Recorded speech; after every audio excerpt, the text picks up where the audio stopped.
హరే కృష్ణ. అందరికీ నమస్కారము. భక్తులందరికీ. ఈరోజు మన భగవద్గీత సెషన్ స్టార్ట్ చేసే ముందర మనము మన పూర్వపు ఆచార్యుల యొక్క ప్రార్థనతోటి స్టార్ట్ చేద్దాము. సో, నాతో పాటు మీరందరూ కూడా ఈవెన్ మీరు మ్యూట్ చేసుకున్నా గూడా నాతో పాటు మీరందరూ చెప్పడానికి ట్రై చేయండి. ఓం అజ్ఞానతిమిరంధస్య జ్ఞానాంజనశలాకయా చక్షురున్మిలితం येन తస్మై శ్రీగురవే నమః. శ్రీచైతన్యమనోభీష్టం స్థాపితం येन భూతలే స్వయం రూపా కదా మह्यं దదాతి స్వపదాంతికం. వందేహం శ్రీగురు శ్రీయుతాపదకమలం శ్రీగురూన్ వైష్ణవాంశ్చ श्रीरूपं साग्रजातं सहगणा रघुनाथान्वितं तं सजीवं सद्वैतं सावधूतं परिजनसहितं कृष्णचैतन्यदेवं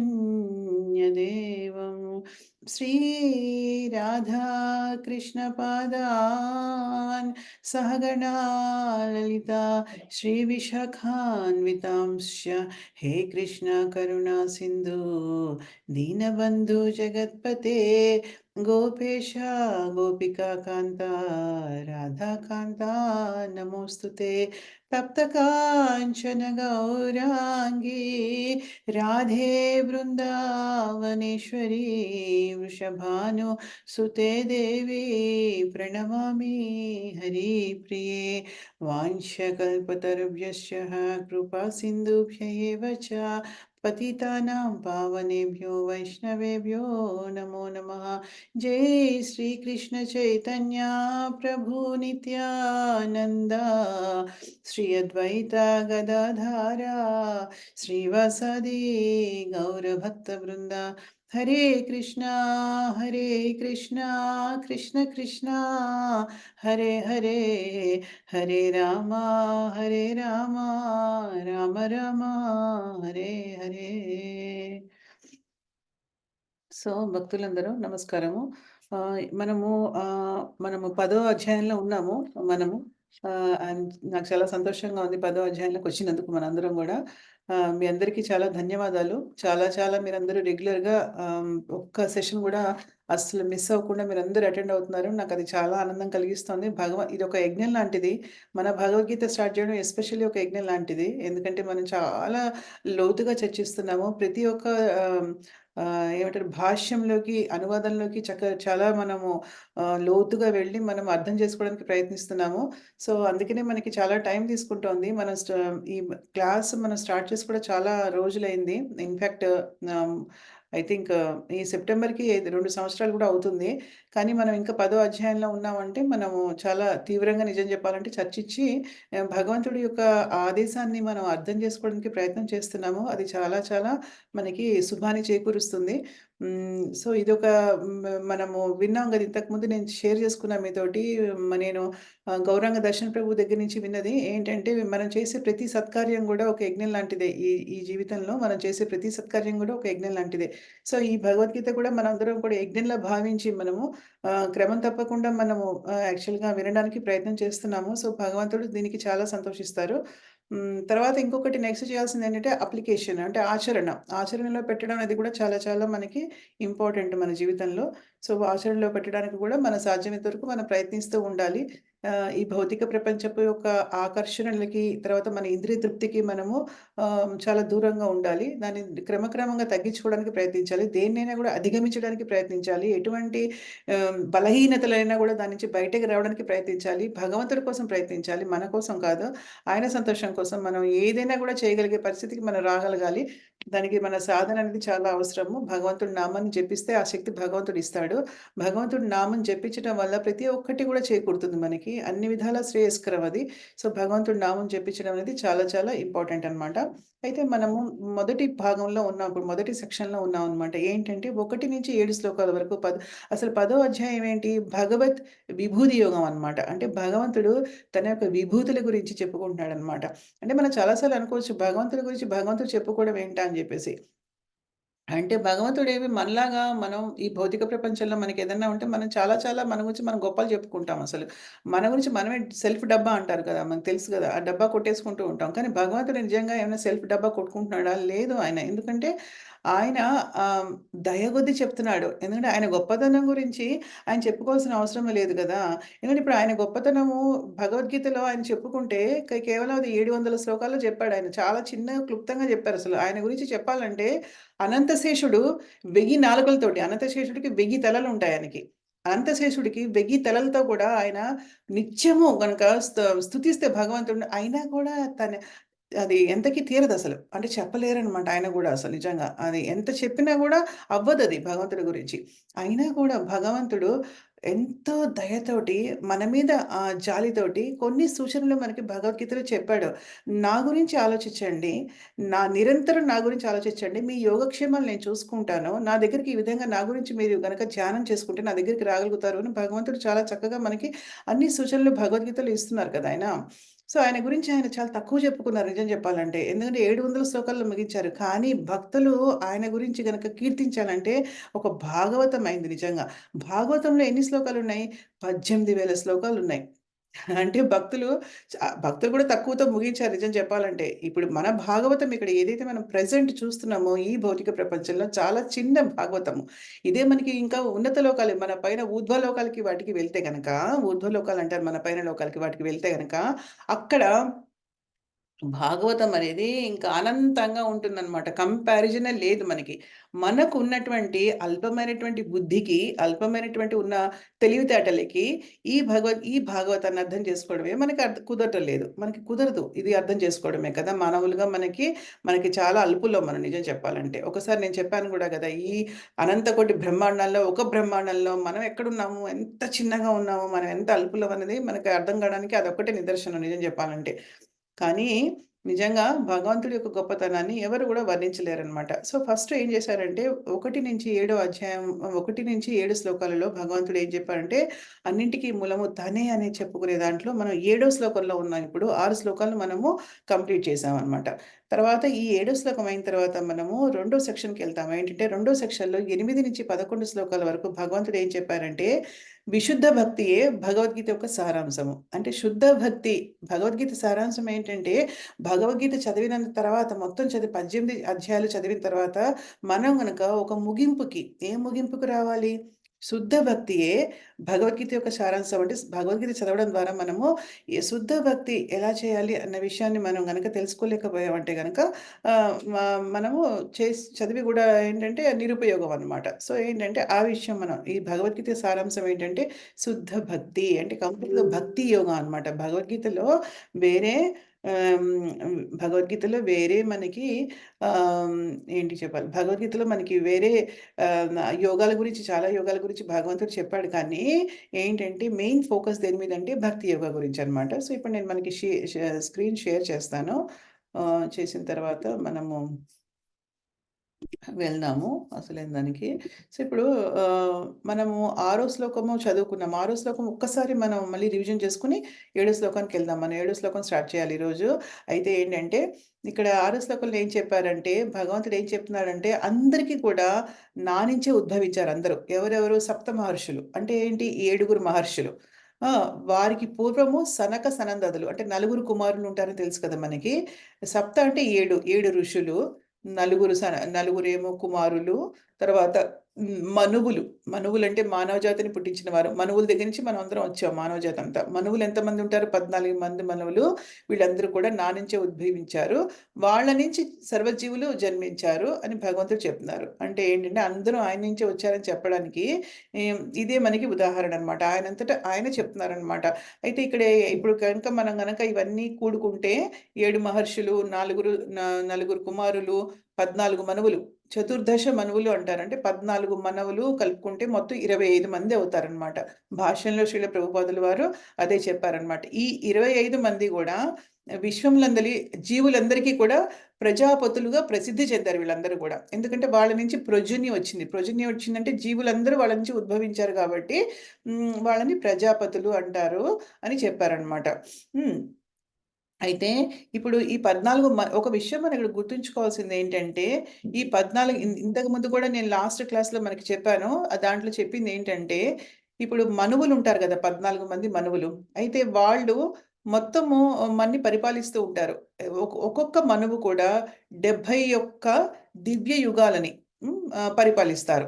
అంటే అప్పుడు ఏమవుతుంది, ఇప్పుడు మనకి ఇంతకుముందు కూడా చెప్పాను. ఈ కాలిక్యులేషన్ అనేది చాలా ఇంపార్టెంట్. మనకి బాగా గుర్తుపెట్టుకోవాలి. నన్నడిగితే మీరందరూ రాసుకోవాలి. రాసుకుంటే మీరు ఒక బుక్ పెట్టుకోవాలి. మన భగవద్గీత క్లాస్ అవుతున్నప్పుడు మీరు మంచి పాయింట్‌లన్నీ నోట్ చేసుకుంటూ ఉండాలి. That is the way of studying. అది పద్ధతనమాట. ఒక పద్ధతి. మనం భగవద్గీత నేర్చుకునే పద్ధతి నిజం చెప్పాలంటే తెలుసుకునే పద్ధతి. ఇప్పుడు 4 యుగాలు గూడా ఏమున్నాయి మనకి సత్యయుగము, త్రేతాయుగము, ద్వాపర యుగము, కలియుగము కదా! ఈ 4 యుగాలు ఉన్నాయి గదా మనకి. ఈ 4 యుగాలు గనక ఇప్పుడు కలియుగము ఎంత కాలము ఆహ్, వెల్ జరుగుతుంది? 4,32,వేల సంవత్సరాలు జరుగుతుంది. అలా దాని ముందర ఉండేదేంటి కలియుగం ముందర? ద్వాపర యుగము. ద్వాపర యుగం దానికి డబల్ అన్నమాట. అంటే 8,00,000 చిల్లర. త్రేతాయుగము దాని ముందరుండేది అదేమో దానికి ఇంకొక రెట్టు ఎక్కువ. అంటే 12,00,000 ఏసుకోండి. దాని తర్వాత ఇంక సత్యయుగము దానికి ఇంకొక రెట్టు ఎక్కువ అన్నమాట. అలాగా మొత్తము 4 యుగాలు ఒకసారి గనక తిరిగితే అదేమంటారు దాన్ని ఒక దివ్య యుగం అంటారు. లేదా ఒక చతుర్యుగం. ఎందుకంటే అంటే 4 యుగాలు కాబట్టి ఒక చతుర్యుగము లేక ఒక దివ్యయుగం అంటారనమాట. సో, అలాంటి 1000 సార్లు తిరిగితే రొటేట్ అయితే ఒకసారి తిరిగితే ఒక దివ్యయుగం. 1000 సార్లు తిరిగితే ఏంటి 1000 దివ్య యుగాలు అంటాం కదా! అటువంటి 1000 దివ్య యుగాలు బ్రహ్మకి ఒక రోజు అన్నమాట. సో, ఇలా అటువంటి 1000 యుగాలే మళ్ళీ ఇంకొకసారి తిరిగితే బ్రహ్మకొక రాత్రి.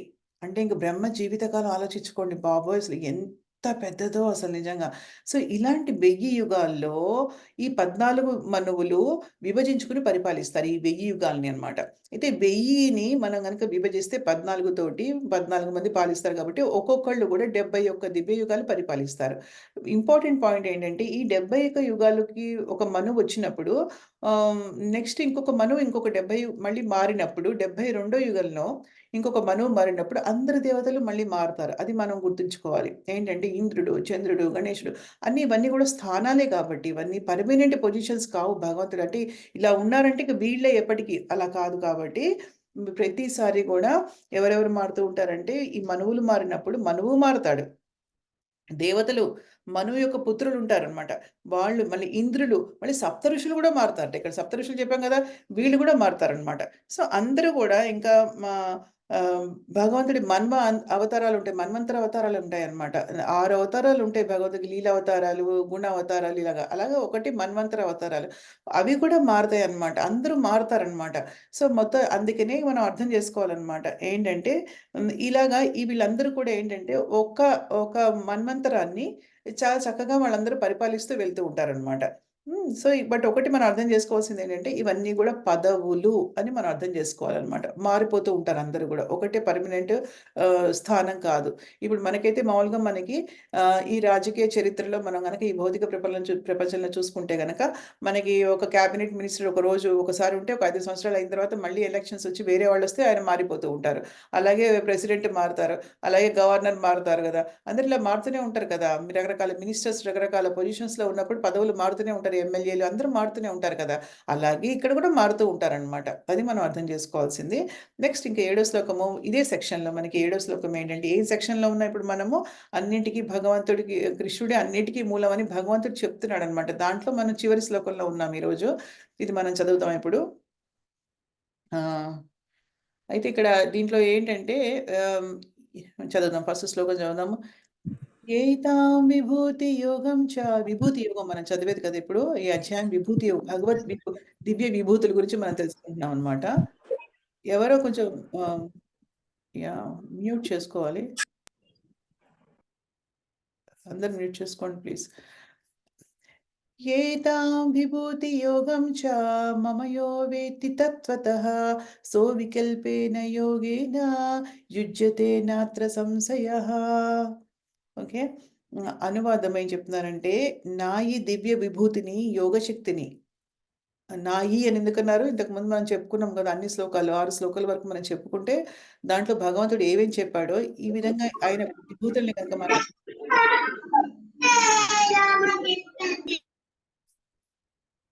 ప్లీజ్ అందరూ మ్యూట్ చేసుకోండి. సో, ఇంతకుముందు చెప్పినటువంటి నా దివ్య విభూతిని, నా యొక్క యోగ శక్తిని యథార్థంగా ఎరిగినవాడు నా విశుద్ధ భక్తి యొక్క సేవలో నియుక్తుడు కాగలడు. ఈ విషయంన ఎట్టి సందేహము లేదు అని భగవంతుడు చెప్తున్నారన్నమాట. అంటే భగవంతుడు ఏం చెప్తున్నారంటే, తన శక్తుల్ని అంగీకరించడం శరణాగతికి దారితీస్తుంది అని చెప్తున్నారనమాట. ఆ! ఈ శ్లోకంలో ఖచ్చితంగా ఆయన విభూతి యోగం గురించి మాట్లాడుతున్నారు గదా! అంటే ఏంటంటే, ఇప్పుడు మనం అన్ని శక్తుల్ని తెలుసుకున్నవాడు నిజంగా ఇప్పుడు మనం గనక భగవంతుడి సేవలో మనం నియుక్తం కావట్లేదు అంటే గనక, మనకి భగవంతుడి శక్తుల గురించి ఇంకా సమంగా అర్థం కాలేదు అని అర్థం జేసుకోవాలి. ఎందుకంటే భగవంతుడు ఇక్కడ చాలా క్లియర్‌గా చెప్తున్నారు. ఏంటంటే, నా యొక్క దివ్య విభూతిని, యోగ శక్తిని ఎవరైతే గ్రహిస్తారో నిజంగా యథార్థంగా గ్రహిస్తారో ఆ! వాళ్ళు నా భక్తియుక్త సేవలో ఎప్పుడు కూడా నిమగ్నమవుతారు. ఈ విషయంలో ఎట్టి సందేహం లేదు అని జెప్తున్నారు. సో, భగవంతుడిని కరెక్ట్‌గా అర్థం చేసుకున్న వాళ్ళు ఆయన యొక్క సేవలో నియుక్తులవుతారు. అంటే ఎలా అర్థం చేసుకోవాలంటే ఇప్పుడు మనము మనం వచ్చేసి మనం ఇలాగ భగవద్గీత రీడ్ చేస్తే అంటే చదివేసి డిస్కషన్ చేసుకుంటే చర్చిస్తే అదొక వే ఆఫ్ డివోషనల్ సర్వీస్ కాదంటలే. కానీ కానీ మనకి నిజంగా భగవంతుడు ఎప్పుడు అర్థమవుతాడంటే, మన తరపు నుంచి మనము ప్రయత్నం చేసినప్పుడు, నామం ద్వారా భగవంతుడికి మనం కనెక్ట్ అయినప్పుడు, నిజంగా చెప్పాలంటే ఆయన దివ్య విభూతులన్నీ మనకు అర్థమవుతాయన్నమాట. ఆ! సో, ఇప్పుడు ఎలా అంటే ఈ 9 పద్ధతులు ఏదైతే ఉన్నాయో భక్తియుక్త సేవలో అవి ఒకదానికి తోడ్పడుతూ ఉంటాయి మనకి. ఆధ్యాత్మిక పురోగతి సాధించడానికి. లేదు అంటే ప్రహ్లాదుడు 9 పద్ధతులు చెప్పక్కర్లేదు కదా! మనకి. మామూలుగా ఇప్పుడు శ్రవణం, కీర్తనం, విష్ణుం, స్మరణం, పాదసేవనం, అర్చనం, వందనం, దాస్యం, సఖ్యం, ఆత్మనివేదనం ఇన్ని పద్ధతులున్నాయి గదా! ఇవన్నీ ఎందుకు చెప్పడం? ఒక్కటి చెప్తే ఓహ్! శ్రవణం చేయండి చాలు. అది అని. అంటే దీంట్లో ఏ ఒక్కటి మనం కరెక్ట్‌గా మనకున్న శక్తియుక్తులు ఎలాంటివంటే, మనం ఏదో ఒకటి తీసుకున్నా కూడా మనం పర్ఫెక్షన్ సిద్ధత సాధించగలుగుతాం ఈ 9 పద్ధతుల్లో.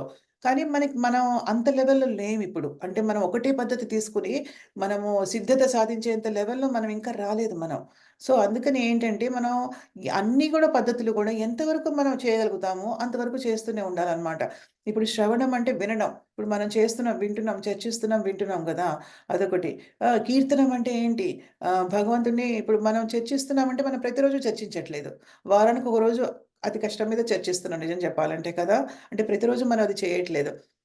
అయితే తర్వాత కీర్తనం అంటే ఏంటి? కీర్తించడం అంటే భగవంతుడిని ఆయన చాంటింగ్ చేసుకోవడం, ఆయన ధ్యానం చేసుకోవడం, ఆయన నామం తీసుకోవడం. ఆయన నామం తీసుకోవడం అంటే ప్రతిరోజు మనం చేయొచ్చు కదా! ఆ! సో, అది ఆ నామం తీసుకుంటే గనక మనకి ఇది మనం చర్చించే విషయం ఏదైతే ఉంటుందో అది ఇంకా బాగా అర్థమవుతుంది భగవంతుడి పట్లనమాట. భగవంతుడితో కనెక్షన్ మనం ఏర్పరచుకుంటున్న కొద్దీ నామం ద్వారా మనం ఒక పర్సనల్ కనెక్షన్ అన్నమాట. అంతే గదా! భగవంతుడితోటి ఎందుకంటే అప్పుడు ఎవరు ఉండరు నామం మనకెవరికీ షో ఆఫ్ చేయక్కర్లే మనం నామం అంటే. మనం ఒక చోట కూర్చుంటాము. మనం మాల తీసుకుంటాము. మనం చాంటింగ్ చేసుకుంటాము. అప్పుడు కృష్ణుడు మన ముందుకొస్తాడు. మనము కృష్ణుడు అంతే. ఆ విధంగా మనం కృష్ణుడితోటి ఒక పర్సనల్ అటాచ్‌మెంట్ డెవలప్ చేసుకోవచ్చనమాట. అనుబంధం అనేది భగవంతుడితో పెంచుకోవాలి మనం ఆ విధంగా. అలా పెంచుకుంటున్నప్పుడు ఏమవుతుందంటే మనకి భగవద్గీత చర్చిస్తున్నప్పుడు అది చాలా దేనికి ఉపయోగపడుతుందనమాట. ఏంటంటే అర్థం అవ్వడానికి భగవంతుడు. మనం ఏ చాంటింగు చేయకపోతే మనకు అర్థం కాదు భగవంతుడు ఏం చెప్తున్నాడన్న విషయం గూడా. సో, అది రెండోది. తర్వాత స్మరణం. సరే ఈ 2 చేస్తున్నాం మనం. శ్రవణం చేస్తున్నాము, చాంటింగ్ చేస్తున్నాము. తర్వాత చాంటింగ్‌లో గూడా స్మరణం ఉంది. చాంటింగ్‌లో గూడా మనము శ్రవణం ఉంది. అంటే వినడం ఉంది. మనం చాంటింగ్ చేసుకునేటప్పుడు మనం చెప్పిన నామాన్ని మనం వింటున్నాం. సో, అది రెండో పద్ధతి. ఈ 2 పద్ధతులు ఒకదానికొకటి తోడ్పాటు అందిస్తాయన్నమాట. అంటే మనకు ఆధ్యాత్మిక పురోగతికి చెందడానికి సహాయపడతాయి ఒక్కొక్కటి గూడా. ఒకదానికొకటి సహాయపడుతూ ఉంటాయి. అంటే మనం ధ్యానం కరెక్ట్‌గా చేసుకుంటే, నామం కరెక్ట్‌గా తీసుకుంటే మనకి భగవద్గీత చర్చించేటప్పుడు మనకి బాగా అర్థమవుతుంది.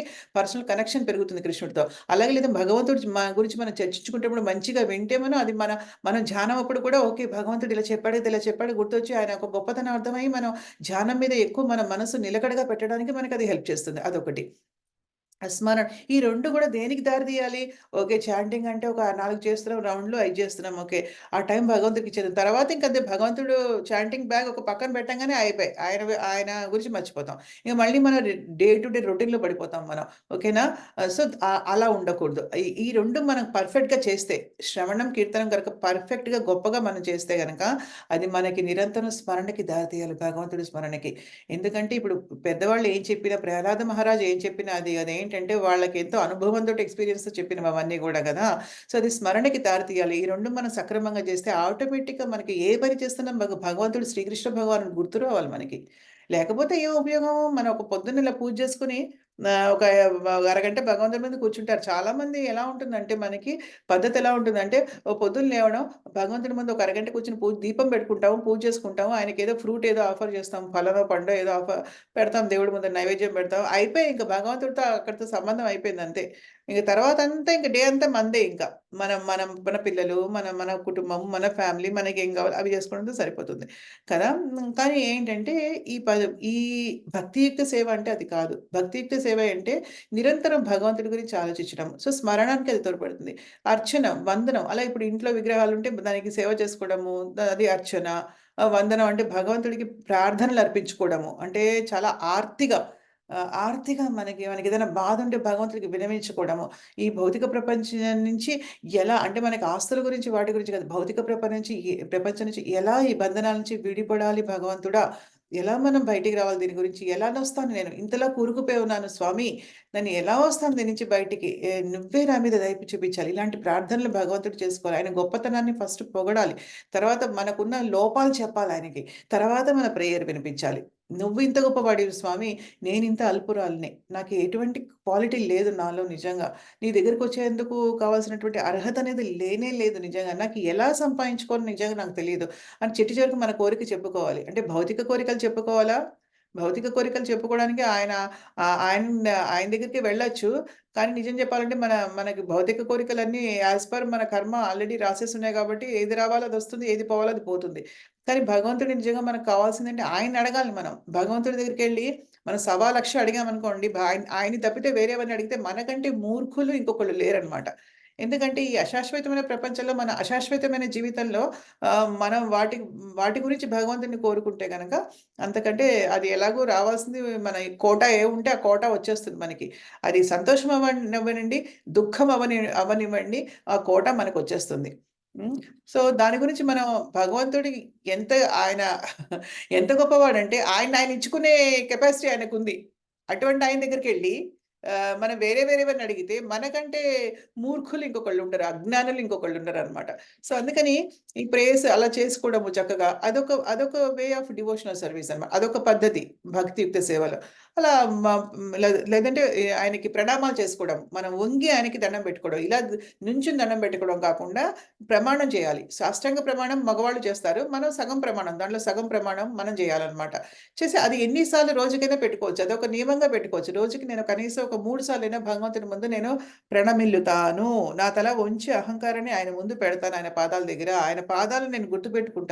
ఆయన ఒక పాదాలు ఎంతో అందంగా ఉంటాయి కమల పువ్వుల్లాగా నిజంగా. లోటస్ ఫ్లవర్ అంటారు. లోటస్ ఫీట్ అంటారు ఆయనది. సో, ఆయన అలా ఉంటాయి. కలువ పువ్వుల్లాగా ఉండే ఆయన పాదాలని శుతిమెత్తని పాదాలను గుర్తుపెట్టుకొని ఆయనకి ప్రణామం చేసుకుంటాను 3 సార్లు. ఆయనతో ఫ్రెండ్లీగా సఖ్యం. అర్చన, వందనం, దాస్యం ఆయనకి దాసురాలిగా ఉంటాను. దాసుడుగా ఉంటాను ఆయనకి. ఆయన దాసుడిని నేను ఒక భావనలో ఉంటాను. ఆయన దాసాను దాసులం మనం ఆయనకి.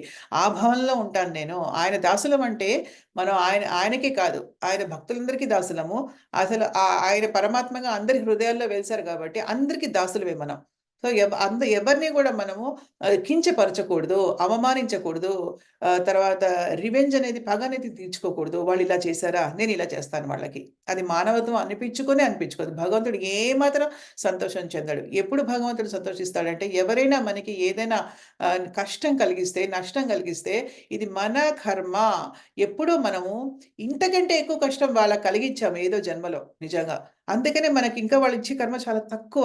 భగవంతుడికి కృప ఉంది. నేనింక భక్తియుక్త సేవ స్టార్ట్ చేసుకున్నాను కాబట్టి, నా మీద కృప ఉంది కాబట్టి, నాకు ఇంతే కష్టాన్నిచ్చాడు. కానీ నేను వీళ్ళకి ఇంకా ఎన్నో రెట్లు కష్టం ఇచ్చుంటాను నేను పూర్వజన్మలో అన్న భావనలో గనక మనం ఉంటే గనక, అప్పుడు భగవంతుడు సంతోషిస్తాడు. సో, దాస్యం అంటే దాస్యం గురించొచ్చినప్పుడు ఎందుకు చెప్తున్నానంటే, వేరే వాళ్ళ పట్ల మనకి చాలా చులకన భావం ఉంటుంది ఒక్కొక్కసారి. వాళ్ళిలా మాట్లాడారు, అలా చేశారు, ఇలా చేశారు. అది చాలా తప్పనమాట. ఎందుకంటే ఎవరి వల్లన్నా మనం బాధపడితే కేవలం అది మన కర్మ. కంప్లీట్‌గా మన కర్మే. అంతే. అంతకంటే ఏమీ లేదు. సో, అందుకని అందరి పట్ల మనము దాస్య భావంతోనే ఉండాలెప్పుడు. వాళ్ళ మీద మనం ఎక్కువ అన్న ఫీలింగ్‌తో ఉండకూడదు ఎప్పుడు కూడా. అదొక విషయము. దాస్యము. సఖ్యం అంటే భగవంతుడిని ఒక స్నేహితుడిగా గుర్తించాలి అనమాట. ఏంటి మన హృదయాల్లో తిష్ట వేసుకొని కూర్చున్న ఆయన్ని మన స్నేహితుడిగా భావించి మనకేదైనా బాధ ఉంటే ఆయనతో చెప్పుకోవాలనమాట. మనం ఇంతకుముందు గూడా చాలా సార్లు చెప్పుకున్నాం గదా! పాండురంగడున్నాడు నీ మనసు గోడు వింటాడు అని జెప్పేసి.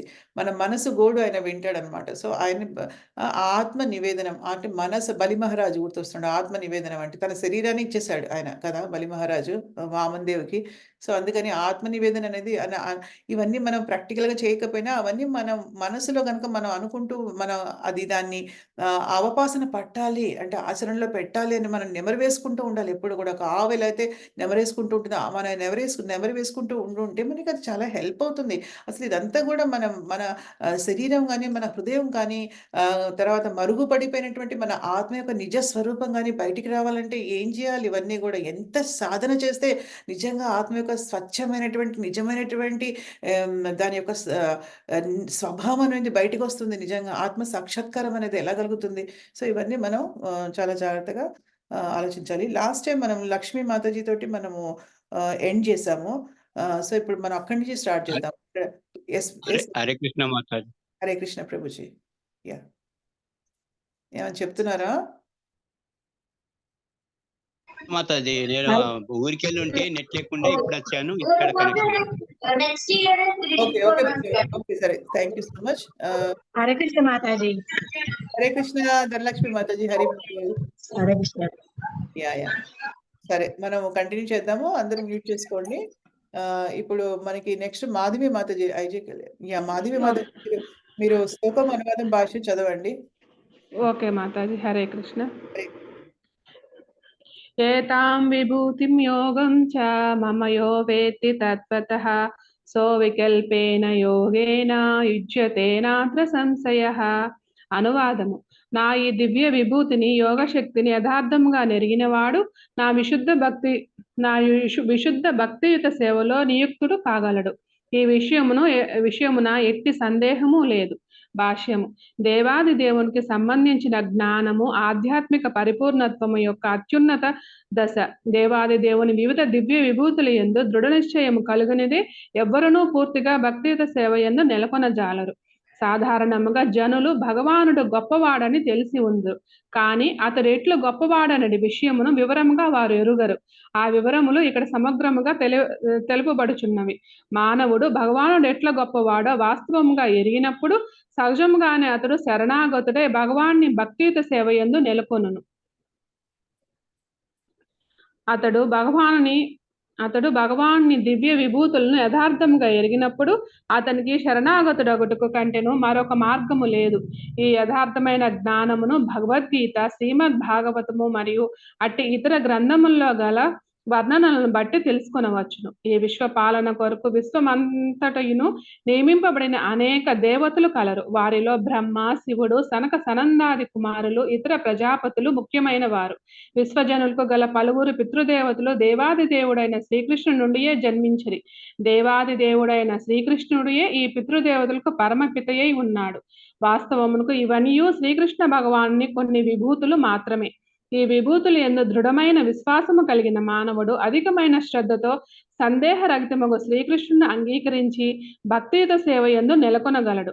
శ్రీకృష్ణ భగవాన్ని ప్రేమయుక్త సేవ ఎడ ఆసక్తిని మరియు శ్రద్ధను పెంపొందించుకొనుటకు ఈ ప్రత్యేకమైన జ్ఞానము ఎంతగానో అవసరము.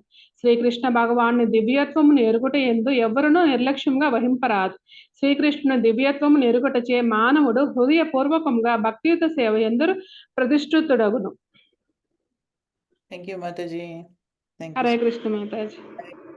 సో, మనం ఇప్పుడు ఏదైతే చర్చించుకున్నామో అదే దీంట్లో శ్రీల ప్రభుపాదుల వారు మనకి చాలా చక్కగా వివరంగా చెప్పారనమాట. మనం ఏ విధంగా శ్రీకృష్ణుడి పట్ల ఆసక్తిని పెంచుకుంటామో, ఆయన యొక్క దివ్య విభూతులను ఏ విధంగా అర్థం చేసుకుంటాము అంటే భగవద్గీత, భాగవతం ఇవన్నీ గ్రంథాలు చదవడం ద్వారా మనము ఆయన పట్ల ఆసక్తిని పెంపొందించుకుంటామనమాట. ఆహ్, సో, ఎప్పుడైతే మనం భగవంతుడి పట్ల ఆసక్తిని పెంచుకుంటామో, అప్పుడే మనం అంటే ఆయన గురించి మన అవగాహన కరెక్ట్‌గా చేసుకుంటామో, అప్పుడే ఆయనకి మనం సేవ చేయగలుగుతామనమాట. అయితే ఈ ఆధ్యాత్మిక జ్ఞానం అనేది ఏదైతే ఉంటుందో, అది అదే ఒక పరిపూర్ణత్వం యొక్క అత్యున్నత దశ. అంటే గదా! మనకి జ్ఞానం లేకుండా మనం అత్యున్నత దశకి వెళ్ళలేము భగవంతుడి గురించి. సో, జ్ఞానం ఏ విధంగా ఆయన దివ్య విభూతుల గురించి, ఆయన గురించి గొప్పతనం గురించి ఎలా మనం తెలుసుకోవాలి అంటే ఆయన గురించి చర్చించుకోవడం ద్వారా తెలుసుకోవచ్చు. మన గ్రంథాలు చదివి మన ఏవైతే మనకి చెప్పబడినటువంటి గ్రంథాలున్నాయో వాటిని చదవడం ద్వారా మనం భగవంతుడి గురించి కరెక్ట్‌గా మనం ఇంతకుముందు ఇప్పుడే మనం చర్చించాం గదా! సో, ఏ విధంగా అసలు భగవంతుడికి దగ్గరవ్వాలి నిజంగా అసలు, ఏ విధంగా ఆయన గురించి ఆధ్యాత్మిక జ్ఞానం సంపాదించుకోవాలనేది ఇప్పుడు మనం చర్చించామనమాట. సో, అదే ఇక్కడ శీల ప్రభుపాదుల వారు ఆహ్, మనకి చెప్తున్నారనమాట. అంటే ఇప్పుడు భగవంతుడి గురించి భగవంతుడు చెప్తే గాని మనకు తెలీదు కదా! ఎలా తెలుస్తుంది? నిజంగా భగవంతుడు చెప్పినప్పుడే భగవంతుడి భక్తులు చెప్తారు. అదొక విధానము. ఇంకా భగవంతుడంతట భగవంతుడే చెప్తే అదొక విధానం కదా! అది ఇంకా అసలు ఎలా అంటే భగవంతుడే చెప్తున్నాడు గదా! సో, ఏంటంటే ఇలా భగవంతుడు చెప్పినప్పుడు మనం ఆయన చెప్పిన దాన్ని కరెక్ట్‌గా మనం ఒక గురు శిష్య పరంపరలో మనం అర్థం చేసుకున్నప్పుడు కానీ భగవంతుడు చెప్పింది అందరూ గూడా అర్థం చేసుకోలేరు. ఒక ఆయన ఇచ్చినటువంటి జ్ఞానాన్ని కరెక్ట్‌గా మనకివ్వగలిగిన వాళ్ళ దగ్గరికి మనం వెళ్ళాలనమాట. సో, అలా అప్పుడు ఆయన గురించి మనకి చాలా క్లియర్‌గా మనకర్థమవుతుంది. ఎవరి దగ్గర నుంచి పడితే వాళ్ళ దగ్గర నుంచి వింటే మనకి ఆయన గురించి, ఆయన దివ్య విభూతుల గురించి మనం తెలుసుకోలేము. కేవలం భగవంతుడి యొక్క భక్తులు ఎవరైతే ఒక ప్రామాణికత కలిగినటువంటి గురు శిష్య పరంపరలో వస్తారో వాళ్ళ దగ్గర నుంచి మాత్రమే మనం విని అర్థం చేసుకోగలుగుతాం అనమాట. సరే ఈ పారాగ్రాఫ్‌లో కూడా ఇది చెప్పారు. ఇంతకుముందు మనం చర్చించాం గదా! 6 శ్లోకంలో ఇప్పుడు మనం చర్చించుకున్నాం గదా! ఎలా అయితే మిగతా అందరి దగ్గర నుంచి ప్రజాపతుల దగ్గర నుంచి ఎలా అయితే మనకి ఈ ప్రొజని అనేది జీవులందరూ కూడా ఎలా ఉద్భవిస్తారనేది మనం ఇంతకుముందు చర్చించుకున్నాము. సో, ఇప్పుడు మనం ఆల్రెడీ చర్చించాం గాబట్టి ఇంకా నెక్స్ట్ శ్లోకానికెళ్దాము. ఇప్పుడు 8-11 శ్లోకాలు ఇంకొక సెక్షన్ స్టార్ట్ అవుతుందిక్కడ. అదేంటంటే విశుద్ధ భక్తి భగవద్గీత సారాంశం ఏంటంటే శుద్ధ భక్తి గురించి తెలుసుకోవడము, దాన్ని ఆచరించడం అని మనం అర్థం చేసుకోవాలి. ఇప్పుడు వచ్చే 2, 3 శ్లోకాలు చాలా ప్రసిద్ధి చెందిన శ్లోకాలు భగవద్గీతలో అన్నమాట. చాలా చాలా గొప్ప శ్లోకాలన్నమాట. సో, ఇప్పుడు చదువుదాం ఇది. అహం సర్వస్య ప్రభవో మత్తః సర్వం ప్రవర్తతే ఇతి మత్వా భజంతే మాం బుద్ధా భావా సమన్వితః. అంటే ఇక్కడ ఏం చెప్తున్నారంటే భగవంతుడు సర్వములైన ఆధ్యాత్మిక మరియు భౌతిక జగత్తులకు నేనే కారణభూతుడని భగవంతుడు క్లియర్‌గా చెప్పిన తర్వాత కూడా చాలామంది గుర్తించరది. అసలు ఎంత అజ్ఞానంలో ఉంటారంటే ఇక్కడ క్లియర్‌గా చెప్తున్నాడు భగవంతుడంతట భగవంతుడు. ఆధ్యాత్మిక మరియు భౌతిక జగత్తులు మీ అందరికీ తెలుసు కదా! ఫస్ట్ నుంచి మనం చెప్పుకున్నాం ఆధ్యాత్మిక జగత్తొకటుంది, భౌతిక జగత్తొకటుందని. ఈ రెండిటికి కారణం నేనే కారణభూతుడని భగవంతుడు చెప్తున్నాడు. సర్వము నా నుండియే ఉద్భవించుచున్నది. ఈ విషయమును సంపూర్ణంగా ఎరిగిన బుధజనులు అంటే ఎవరు? తెలివిగల వాళ్ళు. బాగా తెలివిగల వాళ్ళు నా భక్తియుక్త సేవేందు నెలకొని నన్ను పూర్వకముగా భజింతురు. అబ్బా! ఎంత బాగా భగవంతుడు నిజంగా చెప్తున్నాడు గదా! నిజంగా. ఆ! అంటే మన మనస్సు, మన బుద్ధి, మన ఇంద్రియాలు అన్నీ గూడా మనము భగవంతుడి సేవలో సంపూర్ణంగా వినియోగించాలి అన్నమాట. ఆ విధంగా సంపూర్ణంగా నా గురించి తెలుసుకున్న వాళ్ళు నన్ను హృదయపూర్వకంగా భజిస్తారంటే దాని అర్థం ఏంటంటే, మనము భగవంతుడికి మన మనస, వాచ, కర్మణ భగవంతుడి యొక్క భక్తియుక్త సేవలో మనం నిమగ్నం అవ్వడం అన్నమాట. ఆ! సో, ఆహ్, ఇక్కడ చూడండి ఒకటి మనం అర్థం చేసుకోవాల్సిందంటే బుధ భావ సమన్వితః అన్నారు. అంటే భావం లేకుండా మెకానికల్‌గా భగవంతుడికి సేవ చేయమని గాదు. హృదయపూర్వకంగా ఆయన్ని పూజించడం అన్నమాట. కేవలము బుద్ధితో గాదు, భావంతోటి. కేవలం బుద్ధితో గాదు. భావం ఉండాలి. అంటే ఒక ఎక్స్‌ప్రెషన్ ఉండాలి. ఒక ఫీలింగ్ ఉండాలి భగవంతుడి పట్ల. ఒక అనురాగం ఉండాలి. ఒక ఆపేక్ష ఉండాలి. ఒక ఆర్ద్రత ఉండాలి. లాలస ఒక లాలిత్యం ఉండాలి భగవంతుడి పట్ల. అసలు ఎన్ని విధాలుగా భగవంతుడికి కనెక్ట్ అవ్వచ్చో మనం రకరకాల రసాస్ ఉన్నాయి. రసాస్ అంటే ఏం చెప్పాలి తెలుగులో రస అంటే అది ఒక సంబంధం అనుకోండి. ఒక రకమైనటువంటి సంబంధం భగవంతుడితోటి. ఎన్ని విధాలైనయి ఒక ఫ్రెండ్‌గా భావించొచ్చు ఆయన్ని, ఒక కొడుకుగా భావించొచ్చు ఆయన్ని, ఒక ప్రియుడిగా భావించొచ్చు ఆయన్ని, ఒక ఒక మాస్టర్‌గా అంటే ఒక యజమానిగా భావించొచ్చు. ఒక నాయకుడిగా భావించొచ్చు.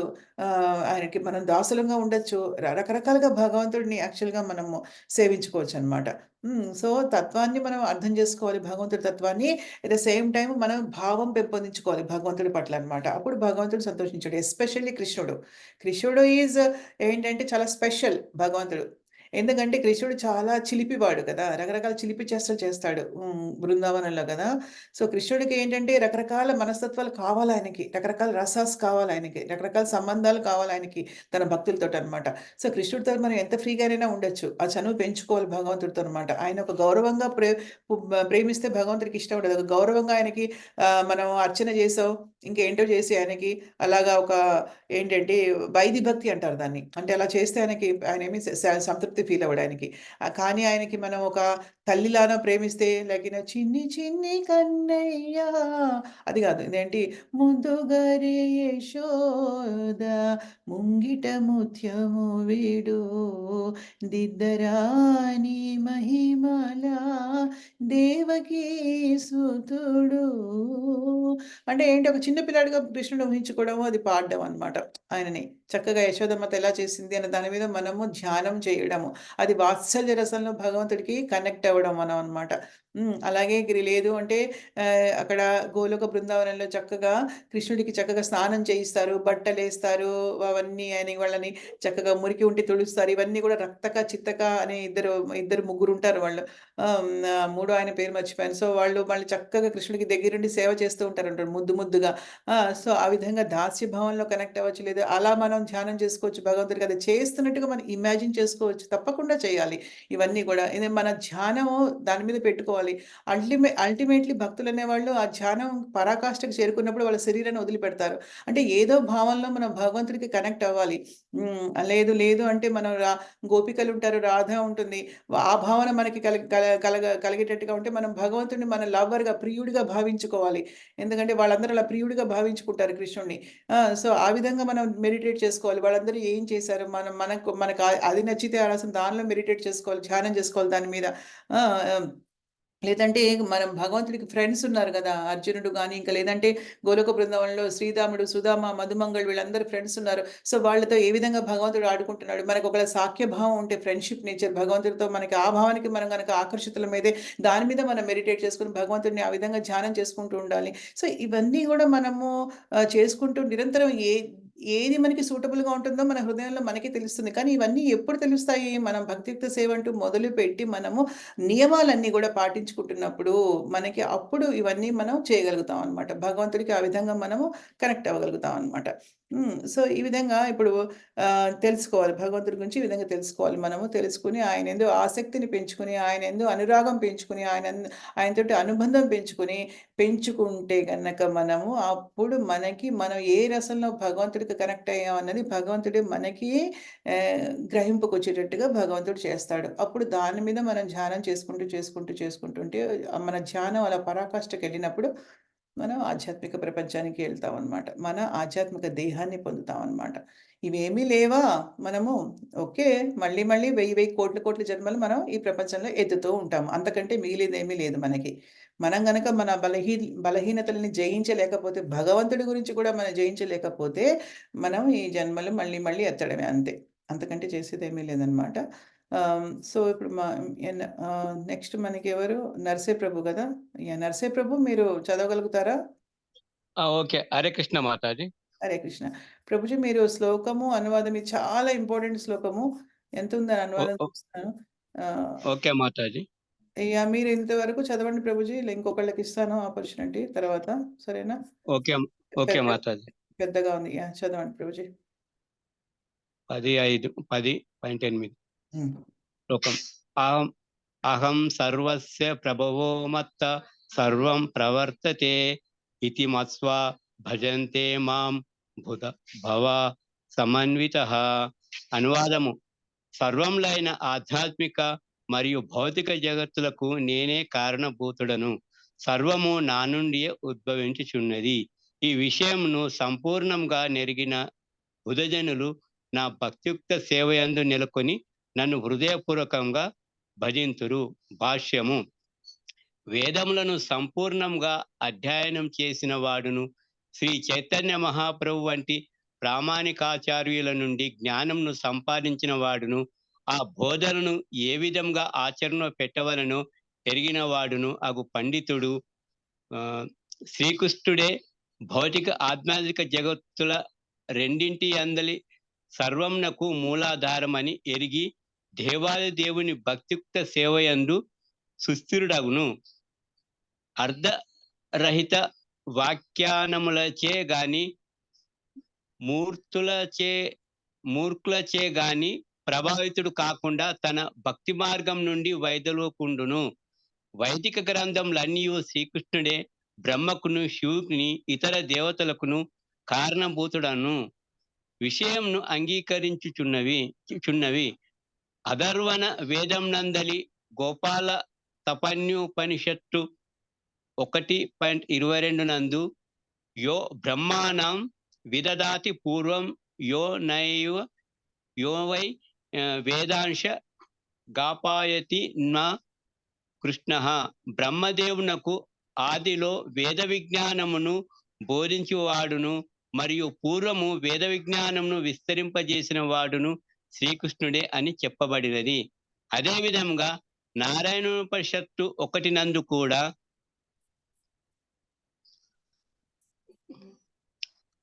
అద పురుషో అహం వై నారాయణో కామయత ప్రజా సృజయేతి. అప్పుడు దేవాదేవుడైన నారాయణుడు జీవులను సృజింపదలచెను అని తెలుపబడినది.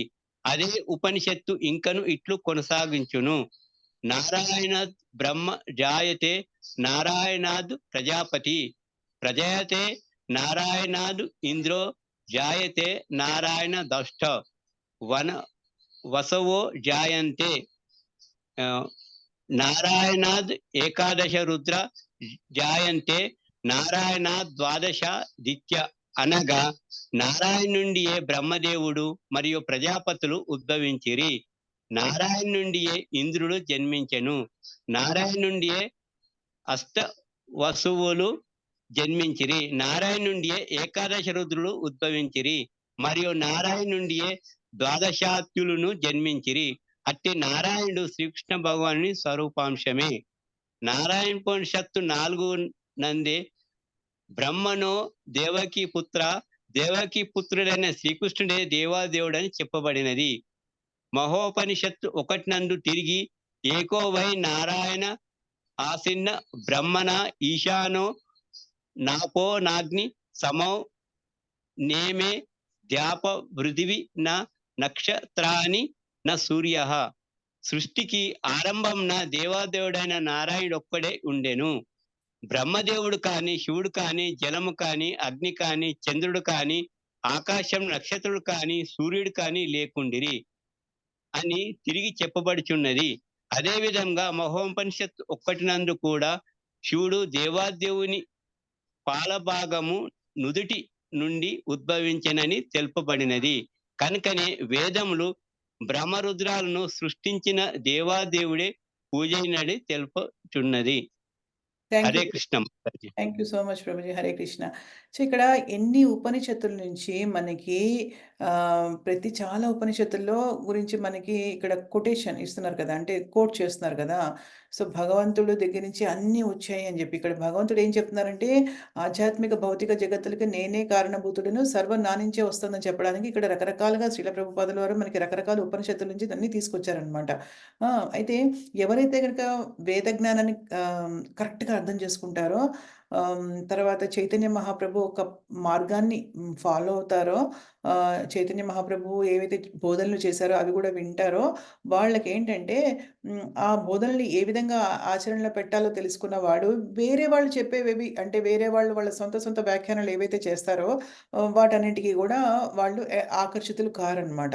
వాళ్ళకి ఒక సుస్థిరమైనటువంటి భావన కలుగుతుంది భగవంతుడి పట్ల. నమ్మకం అనేది అంటే కరెక్ట్గా వాళ్ళు అర్థం చేసుకోగలుగుతారు భగవంతుని. కాబట్టి ఇంకా వేరే వ్యాఖ్యానాలు, అసంబద్ధ ప్రేలాపనలు కానీ అవన్నీ కూడా వాళ్ళని ఏమీ చేయలేవన్నమాట. వాళ్ళ భక్తులు ఎప్పుడైతే సుస్థిరంగా ఒక మార్గాన్ని ఎంచుకున్న తర్వాత, అర్థం చేసుకున్న తర్వాత వాళ్ళు ఇంకా మళ్ళీ మారడం అంటూ ఉండదన్నమాట. వేరే మార్గానికి ఇంకా మారడం అంటూ ఉండదన్నమాట. వైదిక గ్రంథాలన్నీ కూడా భగవంతుడి నుంచి అందరూ వచ్చారు. ఈవెన్ బ్రహ్మ, శివుడు అందరూ కూడా కారణభూతుడు, అందరికీ కారణభూతుడు భగవంతుడే అన్న విషయాన్ని అర్థం చేసుకున్నారని చెప్పడానికి మనకి రకరకాలుగా గోపాలి తపని ఉపనిషత్తు, తర్వాత ఇంకా నారాయణ ఉపనిషత్తు, అన్నీ కూడా ఇక్కడ చాలా ఉపనిషత్తుల గురించి ఇక్కడ మనకి ఏం లేదు. కొటేషన్ ఇచ్చారు అంతే. దీంట్లో ఇలా చెప్పారు, దాంట్లో ఇంచే చెప్పారని. అయితే ఇక్కడ ఒకటి మనం అర్థం చేసుకోవాల్సిందేంటంటే, బ్రహ్మదేవుడు ప్రజాపతులు వచ్చారని మనం ఇంతకుముందు శ్లోకంలో కూడా చెప్పుకున్నాం కదా! అయితే ఇంద్రుడు కూడా అక్కడి నుంచే వచ్చారు అందరూ. తర్వాత అష్ట వసువులంటే ఎవరు? 8 మంది వసువులు ఉంటారనమాట. అంటే పరిపాలనలో ఈ భౌతిక ప్రపంచము పరిపాలించడానికి చాలా మంది కావాలి. సో, వాళ్ళందరూ అడ్మినిస్ట్రేటర్స్ అంటారు కదా మనకిక్కడ. సో, వాళ్ళందరిలో అష్ట వసువులు కూడా ఉన్నారనమాట. అంటే 8 వసువులు ఉంటారనమాట. తర్వాత ఏకాదశ రుద్రులు. అంటే అంటే ఎవరు? ఏకాదశ రుద్రులు అంటే 11. ఏకాదశి అంటే 11 రుద్రులనమాట. వాళ్ళు కూడా ఉద్భవించారు. మళ్ళీ ద్వాదశ ఆదిత్యులు. ఆదిత్యులు ఎంతమంది ఉన్నారంటే 12 మంది ఆదిత్యులు ఉంటారనమాట. ద్వాదశ అంటే 12. ఆ! ఏకాదశి అంటే 11. సో, 11 రుద్రులు, 12 మంది ఆదిత్యులు వీళ్ళందరూ కూడా భగవంతుడి నుంచి ఉద్భవించారు అని చెప్తున్నారనమాట. ఆ! ఆహ్, బ్రహ్మణ్యో దేవకీ పుత్ర అని కూడా ఇక్కడ దేవకీ పుత్రుడు శ్రీకృష్ణుడే దేవాది దేవుడు. అంటే ఇవన్నీ కోడ్స్ ఇచ్చారన్నమాట రకరకాల ఉపనిషత్తుల నుంచి. తర్వాత సృష్టి ఆరంభంలో ఇదొకటి గుర్తుపెట్టుకోవాలి. నారాయణుడు ఒక్కడే ఉన్నాడు. ఇంకెవరు లేరు. అంటే బ్రహ్మ గాని, శివుడు గాని, తర్వాత వేరే దేవతలు గాని, ఇంకా వేరే దేవతలంటే అగ్నిదేవుడు గాని, చంద్రుడు గాని, ఆకాశం గాని, ఈ నక్షత్రాలు గాని, సూర్యుడు గాని ఏమీ లేవు. అంటే సృష్టికి ముందు నుంచి భగవంతుడున్నాడు. సృష్టి తర్వాత భగవంతుడున్నాడు. మళ్ళీ అంతమైనప్పుడు కూడా మళ్ళీ భగవంతుడే ఉంటాడు. సో, భగవంతుడు అనేవాడు ఎప్పటికీ ఆయనే ఉంటాడనమాట. సో, అది మనం అర్థం చేసుకోవాలనమాట. ఎందుకంటే మనకి గుర్తుంటే మనం చాలా సార్లు ఇది మాట్లాడుకున్నాం సృష్టి గురించి. ఫస్ట్ భగవంతుడు ఆహ్, న భగవంతుడే ఉన్నాడు. తర్వాత ఆయన అన్ని బ్రహ్మదేవుడు భగవంతుడి యొక్క గర్భం నుంచి వచ్చాడు కదా! గర్భోదక సాయి నుంచి వచ్చాడు కదా ఆయన.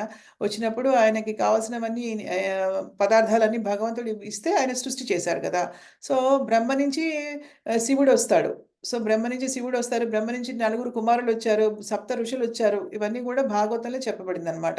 సో, బ్రహ్మ ఎవరి దగ్గర నుంచొచ్చాడు? అటువంటి బ్రహ్మ భగవంతుడి దగ్గర నుంచొచ్చాడు. సో, అందరూ గూడా భగవంతుడి నుంచి ఉద్భవించిన వాళ్ళే అని మనం అర్థం జేసుకోవాలనమాట. సో, నెక్స్ట్ మనకి పద్మజ మాతాజీయా? పద్మజ మాతాజీ మీరు శ్లోకం అనువాదం చదివి ఇక్కడి నుంచి ఇది ఫినిష్ అప్ చేయండి మాతాజీ. ఓకే. ఇది చాలా చాలా ప్రసిద్ధి చెందిన శ్లోకం ఇది. యాహ్! చదవండి. అహం సర్వస్య ప్రభవో మత్తః సర్వం ప్రవర్తతే ఇతి మత్వా భజంతే మాం బుధా భావ సమన్వితాః. అనువాదము: సర్వములైన ఆధ్యాత్మిక మరియు భౌతిక జగత్తులకు నేనే కారణభూతుడను. సర్వము నా నుండియే ఉద్భవించుచున్నది. ఈ విషయమును సంపూర్ణముగా నెరిగిన బుధజనులు నా భక్తియుక్త సేవయందు నెలకొని నన్ను హృదయపూర్వకముగా భజింతురు. యాహ్! ఇక్కడ మోక్షధర్మం నందు. మోక్షధర్మమునందు శ్రీకృష్ణుడు ఇట్లు చెప్పుచున్నాడు: ప్రజాపతించ రుద్రం చాప్యహమేవ సృజామి వై తౌ హి మాం న విజానితో మమ మాయావి మోహితో. ప్రజాపతులను శివుడు మరియు ఇతరులను నా మాయాశక్తిచే భ్రాంతులొగటచే తాము నాచే సృజించబడినట్లు ఎరుగకున్నను వాస్తవముగా నాచేతనే సృష్టింపబడిరి. వరాహ పురాణమునందు కూడా ఇట్లు చెప్పబడినది: నారాయణ పరో తస్మాజ్ఞాతశ్చతుర్ముఖః తస్మాద్ భవద్దేవః సచ సర్వజ్ఞతాం గతః. నారాయణుడు దేవాది దేవుడు. అతని నుండియే బ్రహ్మ జన్మించెను. అతని నుండియే రుద్రుడు ఉద్భవించెను. శ్రీకృష్ణ భగవానుడు సమస్త సృష్టికి మూలాధారుడు కనుక అతడు సర్వమునకు మూలకారణుడని చెప్పబడుచున్నాడు. కనుకనే నిమిత్త మాత్రుడై భగవానుడు సర్వమును నా నుండియే ఉద్భవించుట చేత సర్వమునకు నేనే కారణుడను. సర్వమును నా ఆధీనమునందే కలదు. నాకంటేను అధికులెవ్వరూ లేరు అని అతడు తెలుపుచున్నాడు. శ్రీకృష్ణుడి కంటే అన్యమైన దివ్య నియామకుడు మరి ఒకడు లేడు. ప్రామాణికుడైన ఆధ్యాత్మికాచార్యుని నుండి వైదిక గ్రంథముల ఆధారముతో శ్రీకృష్ణుని గూర్చి ఈ విధముగా అవగాహన చేసుకునిన వాడు తన శక్తినంతటిని కృష్ణ చైతన్యంలో నిమగ్నము చేసి నిజమైన పండితుడగును. అట్టి వానితో పోల్చి చూచినచో శ్రీకృష్ణుని గూర్చి యథార్థముగా ఎరుగనట్టి ఇతరులందరూ మూర్ఖులే. కేవలం మూర్ఖుడు మాత్రమే శ్రీకృష్ణుని సాధారణ మానవునిగా భావించును. కనుక కృష్ణ చైతన్యవంతుడు అట్టి మూర్ఖుల వాక్కులచే ఎన్నడూను భ్రాంతి చెందరాదు. అతడు భగవద్గీతపై గల అప్రమాణిక వ్యాఖ్యానములను మరియు వివరణలను తిరస్కరించి కృష్ణ చైతన్యమున దృఢ నిశ్చయము మరియు స్థిరత్వముతో కొనసాగవలెను. హరే కృష్ణ మాతాజీ. హరే కృష్ణ. సో, ఇప్పుడు మనం ఏదైతే చర్చించుకున్నామో అదే ఇక్కడ శ్రీల ప్రభుపాదుల వారు గూడా మనకి చెప్తున్నారు. రకరకాలుగా భగవంతుడి యొక్క గొప్పతనాన్ని గురించి మనకి రకరకాల ఉపనిషత్తుల గురించి, దాని గురించి భగవంతుడి అన్నిటికి మూలధారుడు భగవంతుడే అని చెప్పడం ఈ శ్లోకం యొక్క ప్రత్యేకత అన్నమాట. ఏంటంటే భగవంతుడే చెప్పుకున్నాడు గదా! అన్నీ నా నుంచి ఉద్భవించాయని. దానికి రకరకాల కొటేషన్స్ శ్రీల ప్రభుపాదుల వారు మనకి తీసుకొనొచ్చారన్నమాట. సో, భగవంతుడిని కరెక్ట్‌గా మనం అర్థం చేసుకోగలిగారన్నమాట. ఆయన కంటే దివ్య నియామకుడు ఇంకొకడు లేడు. అంటే ప్రతిదీ ఆయన నుంచే వచ్చింది. ఆయనే ఒక నియంత్రకుడు అసలు.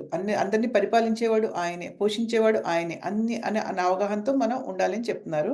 సో, మనం నెక్స్ట్ శ్లోకానికెళ్దాం. ఎందుకంటే మనం ఆల్రెడీ చర్చించాము. అవన్నీ కోట్స్ తీసుకొచ్చారు కాబట్టి మనం ఆల్రెడీ దాని గురించి చర్చించాము. ఇది ఇది కూడా చాలా ప్రసిద్ధి చెందినటువంటి శ్లోకం అన్నమాట. మచ్చిత్త మద్గత్ చాలా ఇంపార్టెంట్ శ్లోకం. మనం బాగా అర్థం చేసుకోవాల్సిన శ్లోకం ఇది. మచ్చిత్త మద్గతః ప్రాణా బోధయంతః పరస్పరం కథయంతశ్చ మాం నిత్యం తుష్యంతి చ రమంతి చ. ఎంత గొప్ప శ్లోకం అంటే, నా శుద్ధ భక్తుల ఆలోచనలన్నీ నాయందే నిమగ్నమై వారి జీవితంలో సంపూర్ణంగా నా సేవ కొరకే అర్పణమై ఉండును. నా గురించి ఒకరికొకరు బోధించుకొనొచ్చు మరియు చర్చించుకొనొచ్చు. నిరంతరము వారు గొప్ప సంతృప్తిని, ఆధ్యాత్మిక ఆనందాన్ని అనుభవిస్తారు.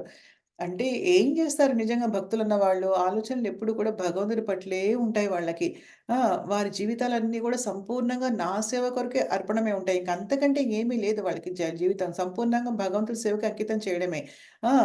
వాళ్ళు ఇంకా ఏం చేస్తారు? ఒకళ్ళొకళ్ళు వాళ్ళు చర్చ చేసుకుంటారు భగవంతుడి గురించి. ఇప్పుడు ఏంటంటే ఇది నిజం చెప్పాలంటే విశుద్ధ భక్తులు ఎవరైతే శుద్ధ భక్తులు ఉంటారో వాళ్ళ యొక్క లక్షణాలు చెప్పారిక్కడ. వాళ్ళు ఏం చేస్తారన్నది. ఒకటేంటి ఆలోచనలన్నీ ఆయనదే ఉంటాయి. ఆ! వాళ్ళ సేవంతా గూడా వాళ్ళ జీవితం అంతా గూడా ఆయన సేవకే అర్పిస్తారు. ఇంకొకటేంటి వాళ్ళు ఒకళ్ళొకళ్ళు కలిసినప్పుడు భగవంతుడి గురించి కలుసుకొని, భగవంతుడి గురించి మాత్రమే చర్చించుకొని గొప్ప సంతృప్తిని, ఆధ్యాత్మిక ఆనందాన్ని అనుభవిస్తారట వాళ్ళు. ఇప్పుడు భక్తులు ఏం పని చేస్తారనే విషయం ఈ శ్లోకంలో భగవంతుడు క్లియర్‌గా చెప్పారు కదా!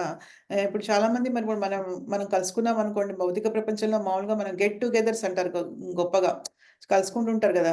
ఆడవాళ్ళు కలిస్తే ఒక విషయం చర్చకొస్తుంది. మగవాళ్ళు కలిస్తే రాజకీయాలు, పాలిటిక్స్ గురించి మాట్లాడుకుంటూ ఉంటారు. ఆడవాళ్ళు కలిస్తే ఇంకా చీరల గురించి, నగల గురించి ఇంకేవో చర్చకొస్తూ ఉంటాయి కదా! ఆ! ఈ లోకంలో ఈ భౌతిక ప్రపంచంలో నిజం చెప్పాలంటే చర్చించుకోవడానికి చాలా విషయాలున్నాయి గదా! కానీ ముఖ్యమైనదేంటంటే ఎప్పుడు గూడా భగవంతుడి లీలల గురించి చర్చించుకోవడం అన్నమాట. ఆ! ఆయన ఆయన ఆయన ఆయన లీలలు ఏవైతే చెప్పబడ్డాయో భగవద్గీతలో ఆయన సందేశం ఏంటి, భాగవతంలో ఆయన లీలలేంటి, ఇవన్నీ గూడా ఏంటంటే చర్చించుకోవడం. ఇప్పుడు మనం ఎవరినైనా కలిసామనుకోండి సపోజ్ మనం ఇప్పుడు మనం భగవద్గీత వింటున్నాం కదా! ఎవరినైనా కలిసామనుకోండి, భగవంతుడి గురించి మాట్లాడాలి వాళ్ళతోటి.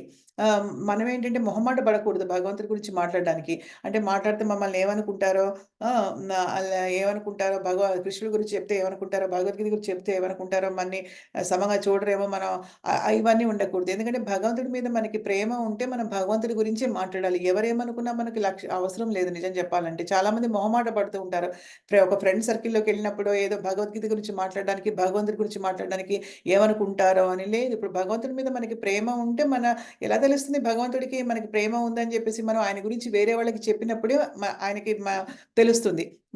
ఆయనకి ఉందని. ఎందుకంటే మనం నిరంతరము తప్పేమీ లేదు. ఎదుటి వాళ్ళకి మనం యాక్చువల్‌గా ఒక రకంగా మంచి చేస్తున్నాం భగవంతుడి గురించి మాట్లాడడం వల్ల గదా! సో, అందుకని తప్పేమీ లేదనమాట మాట్లాడడం వల్ల. ఇప్పుడు గోపికలుంటారు బృందావనంలో మామూలుగా యశోదమ్మత ఉంటుంది. అసలు వాళ్ళు ఈ నిత్యము భగవంతుడి గురించే ఆలోచిస్తూ ఉంటారు. నిత్యము వాళ్ళు ఏ పని చేసినా ఒక వెన్న చిలుకుతున్నా, చక్కగా ఒక ఇల్లు కల్లాపి చల్లి ముగ్గులు పెడుతున్నా, వంట చేస్తున్నా, పిల్లల్ని పడుకోబెడుతున్నా, లేపోతే ఇల్లు క్లీన్ చేసుకుంటున్నా గూడా, ఆ! ఏం చేసుకున్నా గూడా, ఆ! ఉయ్యాలలో పిల్లల్ని పడుకోబెట్టినా, ముగ్గులేసుకున్నా గూడా, ఆ! ఈ ఇల్లు ఉడుస్తున్నప్పుడు అసలు ఈ క్లీనింగ్ పని చేస్తున్నా, వంట చేస్తున్నా, అసలు ఏ పని చేస్తున్నా, పిల్లలతో ఉన్న భగవంతుడి గురించే పాడుతూ ఉంటారు. భగవంతుడి గురించి ఏ విధంగా మరి అంత గొప్ప మనసు మనకెలా వస్తుంది నిజం చెప్పాలంటే? ఎలా వస్తుంది? నిజంగా ఎంత ధ్యానం అంటే వాళ్ళకి అసలు అంత ధ్యానం అన్నమాట. వాళ్ళకి అలిగినా గూడా, కోపం వచ్చినా గూడా కృష్ణుడి మీద, ఆ కృష్ణుడి గురించి ఆలోచిస్తూ ఉంటారు. కృష్ణుడిని దొంగలిస్తూ ఉంటాడు. వాళ్ళ ఇంటికెళ్ళి నానా రకాల చేష్టలు చేస్తూ ఉంటాడు భగవంతుడు. ఈ దొరకకపోతే ఆయనకెంత కోపం అంటే, అసలు చీకట్లో లైట్లు తీసేస్తారు వాళ్ళసలు. ఎందుకంటే కృష్ణుడొచ్చి దొంగలిస్తున్నాడు. వెన్నంతా వాళ్ళ ఇంట్లో బోలెడుంటుంది. అయినా మన ఇంటికొచ్చి దొంగలిస్తున్నాడని జెప్పేసి పాపం అన్నీ దొంగలించేస్తున్నాడని వాళ్ళు లైట్లన్నీ ఆఫ్ జేసుకొని కూర్చుంటే, ఆయన వస్తాడు. ఆయన కాంతి మొత్తం వెలుతురిచ్చేస్తుందనమాట. ఆయన ఏవైతే నగలు ధరిస్తాడో అవన్నీ గూడా ఇలా జిలుకు జిలుకుమని కాంతులొస్తూ ఉంటాయి ఆయన దేహం నుంచి. ఆయన శరీరం నుంచే కాంతొస్తుందసలు నిజంగా. అటువంటి కాంతితోటి వెలిగిపోతూ వస్తాడు ఆయన. చక్కగా కనిపిస్తాయి ఆయనకి. మంచిగా కొట్టేసుకొని అందరికి పంచేసి, కోతులకి పంచేసి వెళ్ళిపోతూ ఉంటాడనమాట ఆయన. సో, ఆయన్ని పట్టుకోవడమే చాలా కష్టంగా అనిపిస్తుందనమాట అసలు. అయితే ఆయనకి పొరపాటున వీళ్ళు ఎక్కడైనా దాచేసి దొరకలేదనుకోండి, బట్టర్ అవన్నీ, వెన్నెలు అవన్నీ, వెన్న గిన్నెలు అవన్నీ దొరక్కపోతే గనక, వాళ్ళ పిల్లలు అక్కడ పడుకునుంటే వాళ్ళని గిల్లేసి వస్తాడనమాట ఆయన. అప్పుడు వాళ్ళు ఏడవడం మొదలెడతారనమాట. ఇలాగా చిలిపి చేష్టలు భగవంతుడు చాలా చేస్తాడనమాట. వాళ్ళ మీద పరమ కోపం వస్తుంది వాళ్ళందరికీ కూడా భగవంతుడి పట్ల. ఎళ్లి యశోదామాతకి చాలా చాలా కంప్లెయింట్స్ చేస్తూనే ఉంటారు గదా! కానీ చేసినా గూడా కోపం వచ్చినా, కృష్ణుడి మీద అలిగినా, ఎంత కోపం వచ్చినా సరే మళ్ళీ ఆయన మీదే ఉంటుంది ధ్యానం అంతా గూడా అన్నమాట. సో, ధ్యానం ఎప్పుడు గూడా ఆయన మీదే చేసుకుంటూ ఉంటారనమాట. అలాగా మనసంతా గూడా వాళ్ళెప్పుడూ గూడా భగవంతుడికి అర్పించుకున్నారనమాట. చాలా గొప్ప భక్తులు గోపికలు, రాధ వీళ్ళందరూ కూడా చాలా హైయెస్ట్ భక్తి వాళ్ళకి అందరికంటే గూడా ఉంది అనమాట. ఎప్పుడు ఆయన గురించే గానం చేస్తున్నారు. పాటలు పాడుతూ ఉంటారు ఆయన గురించి. యశోదమ్మయ్య గూడా వెన చిలుకుతున్నప్పుడు చక్కగా ఇలాగ ఆయన గురించే ఏవో పాటలు పాడుతూ ఉంటుందనమాట ఆయన. ఎంతసేపు మనసు వాళ్ళ మీదే ఉంటుందనమాట. ఆ! సో, వాళ్ళు ఎంత అదృష్టవంతులంటే భగవంతుడి మీద ఆ విధంగా మనసు వాళ్ళు నెలకొల్పగలిగారనమాట. అయితే ఇప్పుడు మనం ఒకటి ఆలోచించుకుంటే మన భౌతిక జీవితంలో మనకి ఎప్పుడు కూడా దేని మీద మన మనసు ఎప్పుడు ఎక్కువైతే ఉంటుందో దాని గురించే మనం మాట్లాడతాం. మనసులో కూడా దాని గురించి ఆలోచిస్తూ ఉంటాం. ఇప్పుడు మనకేమన్నా అటాచ్‌మెంట్ అనుబంధం దేనితో ఉంటే దాని మీద మన దృష్టి ఉంటుంది గదా! ఇప్పుడు మన పిల్లలతో మనకి అటాచ్‌మెంట్ ఉంది గాబట్టి మనం వాళ్ళ గురించి ఎక్కువ ఆలోచిస్తుంటాం. వాళ్ళెలా ఉన్నారు? ఏం చదువుకుంటున్నారు? ఏం చేస్తున్నారు? అలాగా. అలాగా ఏంటంటే మనకి భగవంతుడి పట్ల మన పిల్లల మీద, మన ఇంట్లో బంధువుల మీద ఉన్నంత ప్రేమ భగవంతుడి పట్ల లేదు ప్రస్తుతానికి. సో, ఏం చేస్తే మనకి ప్రేమ వస్తుంది? అట్‌లీస్ట్ ఆయన గురించి మాట్లాడుకుంటేనే ఆయన గురించి ప్రేమ వస్తుంది మనకి. ఆ విధంగానైనా ప్రయత్నించొచ్చు. ఆ! ఏ ఏ భగవంతుడిని గనక కీర్తిస్తే గనక, ఆయన పట్ల ప్రేమ పెరగడమే గాకుండా, ఆయనకి కూడా మన మీద ప్రేమ పెరుగుతుంది కొంచెం. ఎందుకంటే మనకిష్టం ఉన్నా లేకపోయినా అట్‌లీస్ట్ భగవంతుడి గురించి మాట్లాడుకుంటే ఆ విధంగానైనా మనం భగవంతుడి పట్ల ప్రేమ పెరుగుతుంది. లేదా భగవంతుడికి కూడా మనం అంటే ప్రేమ పెరుగుతుంది. ఆయన గురించి మాట్లాడుతున్నాం గాబట్టి. ఇదొక చిన్న చిట్కా అన్నమాట. ఇప్పుడు ఒక చిట్కా అంటారనమాట. ఇప్పుడు నేనొకటి చూపిస్తాను భాగవతంలో మనకి ఇది శ్లోకము చాలా బావుంటుంది. అందుకే నేను చూపిస్తున్నాను. పరస్పరానుకథనం పావనం భగవదేశః మిథోరతిర్మితస్తుస్థిర్నివృత్తేర్మితధాత్మనః. ఇది భాగవతము 11 అధ్యాయము. 11వ స్కందంలో 3 అధ్యాయంలో 30వ శ్లోకం ఇది. ఏం చెప్తున్నారంటే ఒకళ్ళు మనం నేర్చుకోవాలి. ఎలా మనం భగవంతుడి యొక్క భక్తులతోటి సాంగత్యం తీసుకోవాలి. ఆ! అండ్ వాళ్ళ దగ్గర నుంచి తీసుకొని ఎలా ఆయనని కీర్తించాలి అన్న విషయం మనం అర్థం చేసుకోవాలి. ఎందుకంటే ఈ పద్ధతనేది చాలా చాలా మనల్ని పవిత్రం చేసే పద్ధతి. అంటే భగవంతుడి భక్తులతో సాంగత్యం తీసుకొని ఆయన యొక్కని కీర్తించడం అనేది చాలా చాలా మనకి పవిత్రత కలిగించే పద్ధతి అన్నమాట. సో, మనం భక్తులుగా మనం చేయాల్సిన పనేంటంటే మనము భక్తులతోటి మనము సాంగత్యం పెంపొందించుకొని వాళ్ళతో స్నేహం పెంపొందించుకోవాలి. అప్పుడే మనకేమవుతుందంటే పరస్పర ఆనందము, తృప్తి కలుగుతుంది కదా! అంటే సజాతీయ అంటారు. సజాతీయ అంటే ఏంటంటే లైక్ మైండెడ్ అంటే సేమ్ ఒక తెలుగులో చెప్పాలంటే ఒకటే విధమైనటువంటి ఆలోచన. ఒకటే నాకు తెలుగులో రావట్లేదు గానీ లైక్ మైండెడ్‌నెస్ అంటారు. అంటే ఒకటే భావన ఉంటుంది ఇద్దరికీ కూడా. అలాంటి వాళ్ళు భక్తులైన వాళ్ళు ఒకటే భావనలో ఉన్నటువంటి భక్తులు ఎప్పుడూ కూడా పరస్పరము భగవంతుడి గురించి మాట్లాడుకొని చర్చించుకుంటూ ఉంటే వచ్చే ఆనందాన్ని గాని, వచ్చే తృప్తిని గాని అనుభవిస్తేనే తెలుస్తుందనమాట. అందుకనే అప్పుడేమవుతుంది ఒకళ్ళనొకళ్ళు ఎంకరేజ్ చేసుకుంటూ ఉంటారనమాట. ప్రోత్సహించుకుంటూ ఉంటారు. ఆ! సో, ఆహ్ ఆ విధంగా ప్రోత్సహించుకోవడం ద్వారా భౌతిక ఇంద్రియ తృప్తిని వదిలిపెడతారనమాట. అలా వదిలిపెట్టడం వల్ల ఈ భౌతిక ప్రపంచంలో ఉన్న కష్ట నష్టాల నుంచి బయటికొస్తారు అని ఈ శ్లోకం గట్టిగా చెప్తుందనమాట. సో, అలా అందుకనే పరస్పర చర్చ అనేది చాలా ఇప్పుడు దుష్యంతిచ రమంతిచ ఇప్పుడు మనం ప్రస్తుత శ్లోకంలో కదా! అలాగే చెప్తున్నారు. మనం ఏంటంటే వాళ్ళతో అసోసియేషన్ తీసుకోవాలి. ఇంకొక శ్లోకంలో ఇప్పుడు ఇది భాగవతంలో 4వ స్కందంలో 30 అధ్యాయంలో 35 శ్లోకంలో ఏం చెప్తున్నారంటే ఆహ్, ఎప్పుడైతే మనం పవిత్రమైనటువంటి దివ్యమైనటువంటి భగవంతుడి గురించి చర్చ చేస్తామో, ఆ టాపిక్స్ ఏవైతే ఉన్నాయో వాటి గురించి మాట్లాడుకుంటూ ఉంటామో, అప్పుడు ఈ వినే వాళ్ళందరూ కూడా ఏంటంటే వాళ్ళ యొక్క భౌతిక కష్టాల నుంచి కాసేపు బయటికొస్తారు నిజం చెప్పాలంటే కదా! అందుకని ఇంకొకటేంటంటే, ఇలా చేసుకోవడం వల్ల ఒకళ్ళంటే ఒకళ్ళకి ద్వేషాలవన్నీ తగ్గుతాయన్నమాట. ఆ! సో, వాళ్ళకి భయమనేది తగ్గుతుంది. ఈ భౌతిక ప్రపంచంలో వచ్చే దాని నుంచి ఉద్భవమయ్యే భయాలన్నీ కూడా తగ్గుతాయి. ప్లస్ ఏంటంటే, ఒకళ్ళ పట్ల ఒకళ్ళకుండే ద్వేషం కూడా తగ్గిపోతుంది. అంటే ఎన్ని లాభాలున్నాయి దీనివల్ల అని చెప్తున్నారనమాట. ఆ! సో, ఇక్కడ కూడా ఏంటంటే, ఈవెన్ నందమహారాజ్ ఎంత గొప్ప భక్తుడు. కవర్డ్ బాయ్స్, గొప్ప బాలికలందరూ కూడా ఎంత గొప్పవాళ్ళు, వాళ్ళందరూ కూడా వాళ్ళు కూడా ఈ టాపిక్స్ ఏదైతే భగవంతుడి చర్చ అనే ఉంటుందో, ఆయన గురించి చెప్పుకోవడం కృష్ణ భగవంతుడి గురించి, దానిలో వాళ్ళు చాలా చాలా తృప్తి పొందుతున్నారంట. వాళ్ళు ఎంజాయ్ చేస్తున్నారని చెప్తున్నారు ఈ శ్లోకంలో. ఆ! ఆహ్, గ వాళ్ళు కృష్ణుడి గురించి, బలరాముడి గురించి చర్చించుకునే వాళ్ళు చాలా దివ్యమైనటువంటి ఆనందాన్ని పొందుతున్నారు. వాళ్ళకింక అసలు ఈ భౌతిక ప్రపంచంలో ట్రిబ్యులేషన్స్ అంటే కష్టాలు ఏవైతే ఉంటాయో వాటన్నిటిని కూడా అధిగమిస్తున్నారు. అంటే వాళ్ళకు అసలు పట్టించుకోవట్లేదనమాట. జ కేర్ కూడా చేయట్లేదనమాట. సో, అంత ఇంపార్టెంట్ అనమాట ఇది. సో, అందుకని ఒక్క నిమిషం. సో, అందుకని ఇప్పుడేంటంటే, ఇంకొకటేంటంటే ఇప్పుడు భగవంతుడి చర్చ అనేది ఎంత ఆనందాన్ని ఇస్తుందో మీ అందరికీ తెలుసు. మీ అందరికీ చాలా మందికి తెలుసు గదా! అయితే భగ ఒక భగవంతుడి గురించి మాట్లాడుతున్నప్పుడు భగవంతుడు కూడా భగవంతుడు కూడా అదేంటి తాదాత్మ్యం చెందుతాడంట అసలు. అంటే పరవశత్వం పొందుతాడు భగవంతుడు అనడానికి ఒక ఉదాహరణ ఏంటంటే, ఒక కథ ఉందనమాట. అంటే మనకి ఇప్పుడు కృష్ణుడు ఏం చేశాడు, తర్వాత అందరూ కాలయవరుడు, జరాసంధుడు వీళ్ళందరూ కూడా ద్వారకని ముట్టడించినప్పుడు ఆయన ద్వారకని నిర్మిస్తాడు. మధురను నిర్మిస్తున్నప్పుడు అందరిని తీసుకెళ్ళి ద్వారకా పట్టణం నిర్మించి దానిలో పెడతారు కదా ఆయన. పెట్టినప్పుడు ఆయన ఇంకా 16,000 మంది గోపికల్ని పెళ్లి చేసుకోవాల్సొస్తుంది. బాణాసురుడు బంధిస్తాడు. సరే ఇలా చేసుకోవాల్సొస్తుంది. సో, 16,108 మంది భార్యలని చేసుకుంటాడు కదా! చేసుకొని ఇక ద్వారకలో ఉంటూ ఉంటాడనమాట. అయితే ఇప్పుడు భగవంతుడి యొక్క భార్యలకి ఆయన గురించి వినాలన్న తపన కలిగిందనమాట. అంటే ఆయన లీలలు బృందావనంలో ఎందుకు భగవంతుడు ఇంతలాగా అటాచ్డ్ అయ్యి ఉన్నాడు బృందావనంకి? అసలు ఏంటి అక్కడ లీలలు అని చెప్పేసి వాళ్ళకి తెలుసుకోవాలనిపించింది. కానీ ఎవరిని అడుగుతారు వాళ్ళు? సరే వాళ్ళేం చేశారు? రోహిణీ మాతను అడిగారు. ఎందుకంటే రోహిణీ మాత బృందావనంలో ఉండి స్వయంగా చూసిందావిడ. ఎందుకంటే రోహిణీ మాతకి భర్త ఎవరు? వసుదేవుడు. దేవకికి ఎవరైతే భర్త వసుదేవుడు, రోహిణికి కూడా భర్త. యాక్చువల్‌గా వసుదేవుడికి 18 మంది భార్యలున్నారనమాట. దాంట్లో రోహిణి ఒక భార్య అన్నమాట. కానీ ఈ కంసుడు ప్రాబ్లమ్ ఎక్కడొస్తుందని ఆవిడని నందమహారాజు దగ్గర పెట్టారనమాట అప్పుడు. నందమహారాజు, యశోదమయ్య దగ్గర పెట్టారు ఆవిడని. సో, అప్పుడే ఆవిడ బలరాముడిని కంది అక్కడ. దేవకి గర్భం నుంచి బలరాముడు ఆవిడ గర్భానికెళ్ళాడు యాక్చువల్‌గా. యోగమయ మహామయ ట్రాన్స్‌ఫర్ చేస్తుందనమాట అక్కడికి కృష్ణుడి ఆదేశం ప్రకారం. సో, ఆవిడేం చేసింది, కృష్ణ బలరాములు పుట్టారు. అంతా వాళ్ళక్కడికొచ్చారు. ఆ పాస్ట్ టైమ్స్ లీలలన్నీ ఆవిడ చూసింది. చూసింది గాబట్టి ఆవిడిప్పుడు ఇంకా ఈ కంసుడు చనిపోయిన తర్వాత మళ్ళీ తనకి వచ్చేసింది మళ్ళీ. ద్వారకకొచ్చేసిందావిడ. అక్కడ వేరే రాణులతో కలిపి, దేవకితో కలిపి ఉందావిడ. ఉన్నప్పుడు వీళ్ళందరూ కృష్ణుడి భార్యలందరూ వెళ్లి ఆవిడని అడిగారు. ఏంటంటే, "నువ్వు కొంచెము మాకు చెప్తావా లీలలు?" ఆవిడ కరెక్ట్ పర్సన్ అనుకున్నారు. చెప్తుంది కొంచెం. "మాకు లీలలన్నీ కొంచెం ఎక్స్‌ప్లెయిన్ చేస్తారా మీరు? మాకు వినాలనుందని" వాళ్ళెంతో తాపత్రయపడుతున్నారు. ఎందుకంటే కృష్ణుడు ఎప్పుడు కలవరిస్తూ ఉంటాడు వాళ్ళ గురించి. ఏంటా వాళ్ళకి అర్థం చేసుకోవాలనిపించింది. అప్పుడు రోహిణీ మాతని "తలుపులన్నీ వేయండి" అని చెప్పేసి సుభద్రని ఏం చేసింది ఆవిడ కాపలా పెట్టింది అక్కడ. ఎందుకంటే కృష్ణ బలరాములు వినకూడదు. వింటే ఏమవుతుందో అని భయం అనమాట ఆవిడకి.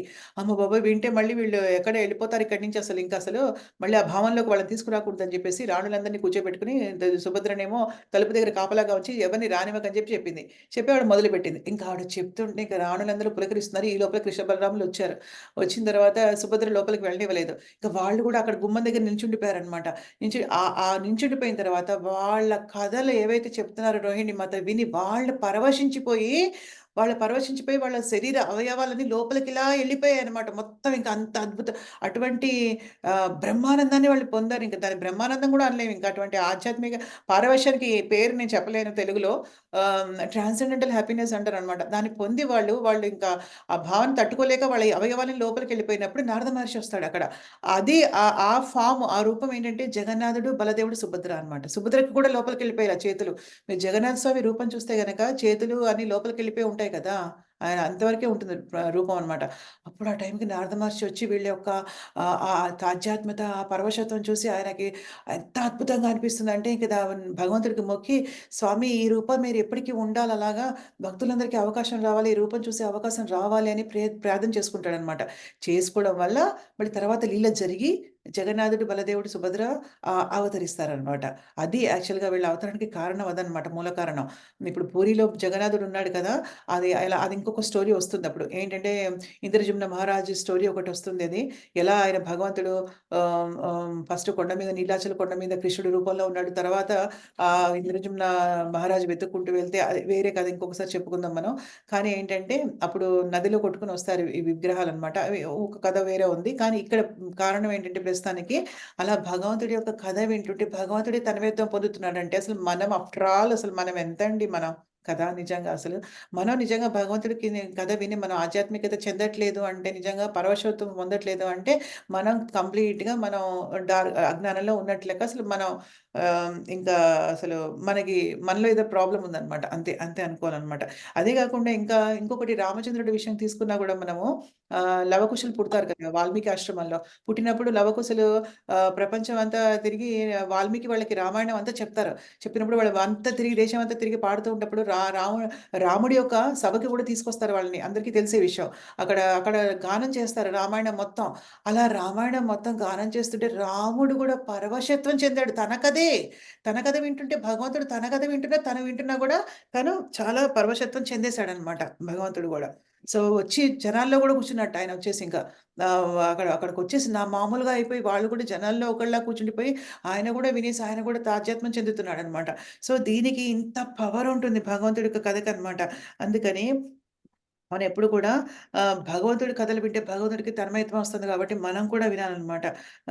సో, భక్తులందరూ ఏం చేస్తున్నారు అందుకనే ఆహ్, ఆహ్, తుష్యంతి చ రమంతి చ అనమాట. ఒకళ్ళొకళ్ళు భక్తులు భగవంతుడి గురించి చర్చించుకొని చాలా ఆనందం అనేది వాళ్ళు అనుభవిస్తున్నారనమాట. సో, ఇప్పుడు మనకి ఇది ఎంతుందో చూద్దాము. హ్మ్. యాహ్! That's okay. సో, ఇప్పుడు మనకి సుబ్రహ్మణ్య మాతాజీ తర్వాత ప్రభావతి మాతాజీ మీరు చదువుతారా?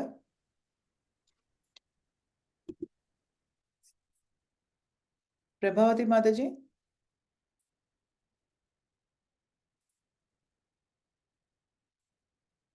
హ్మ్.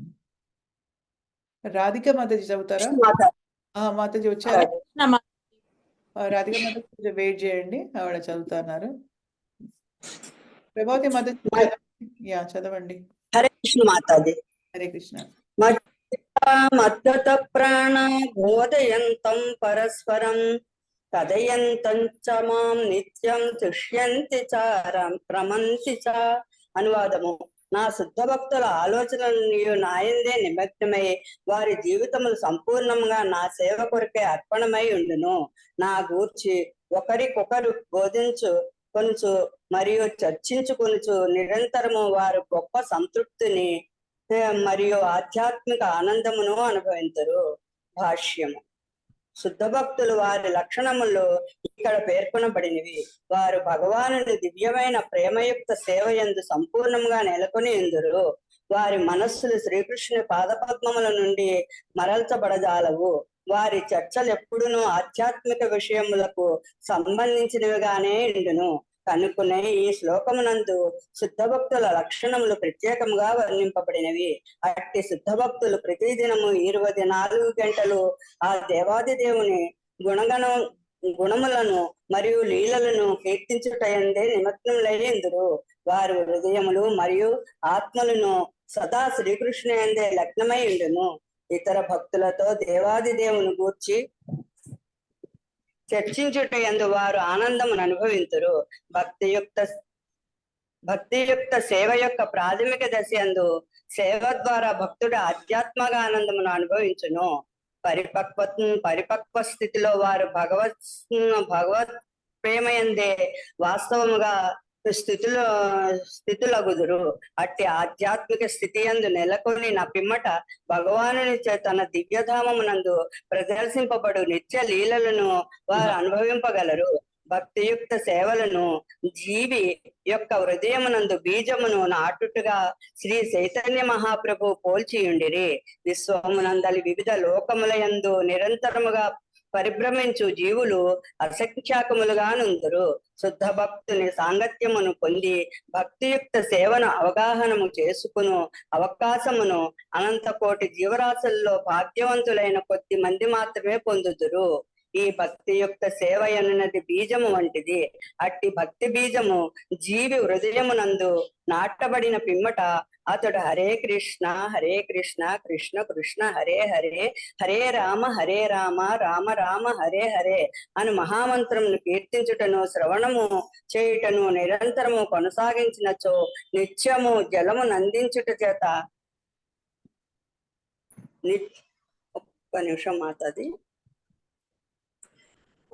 ఒక్క నిమిషం. నిత్యము ఇక్కడ ఉంది నిత్యము. ఒక్క నిమిషం.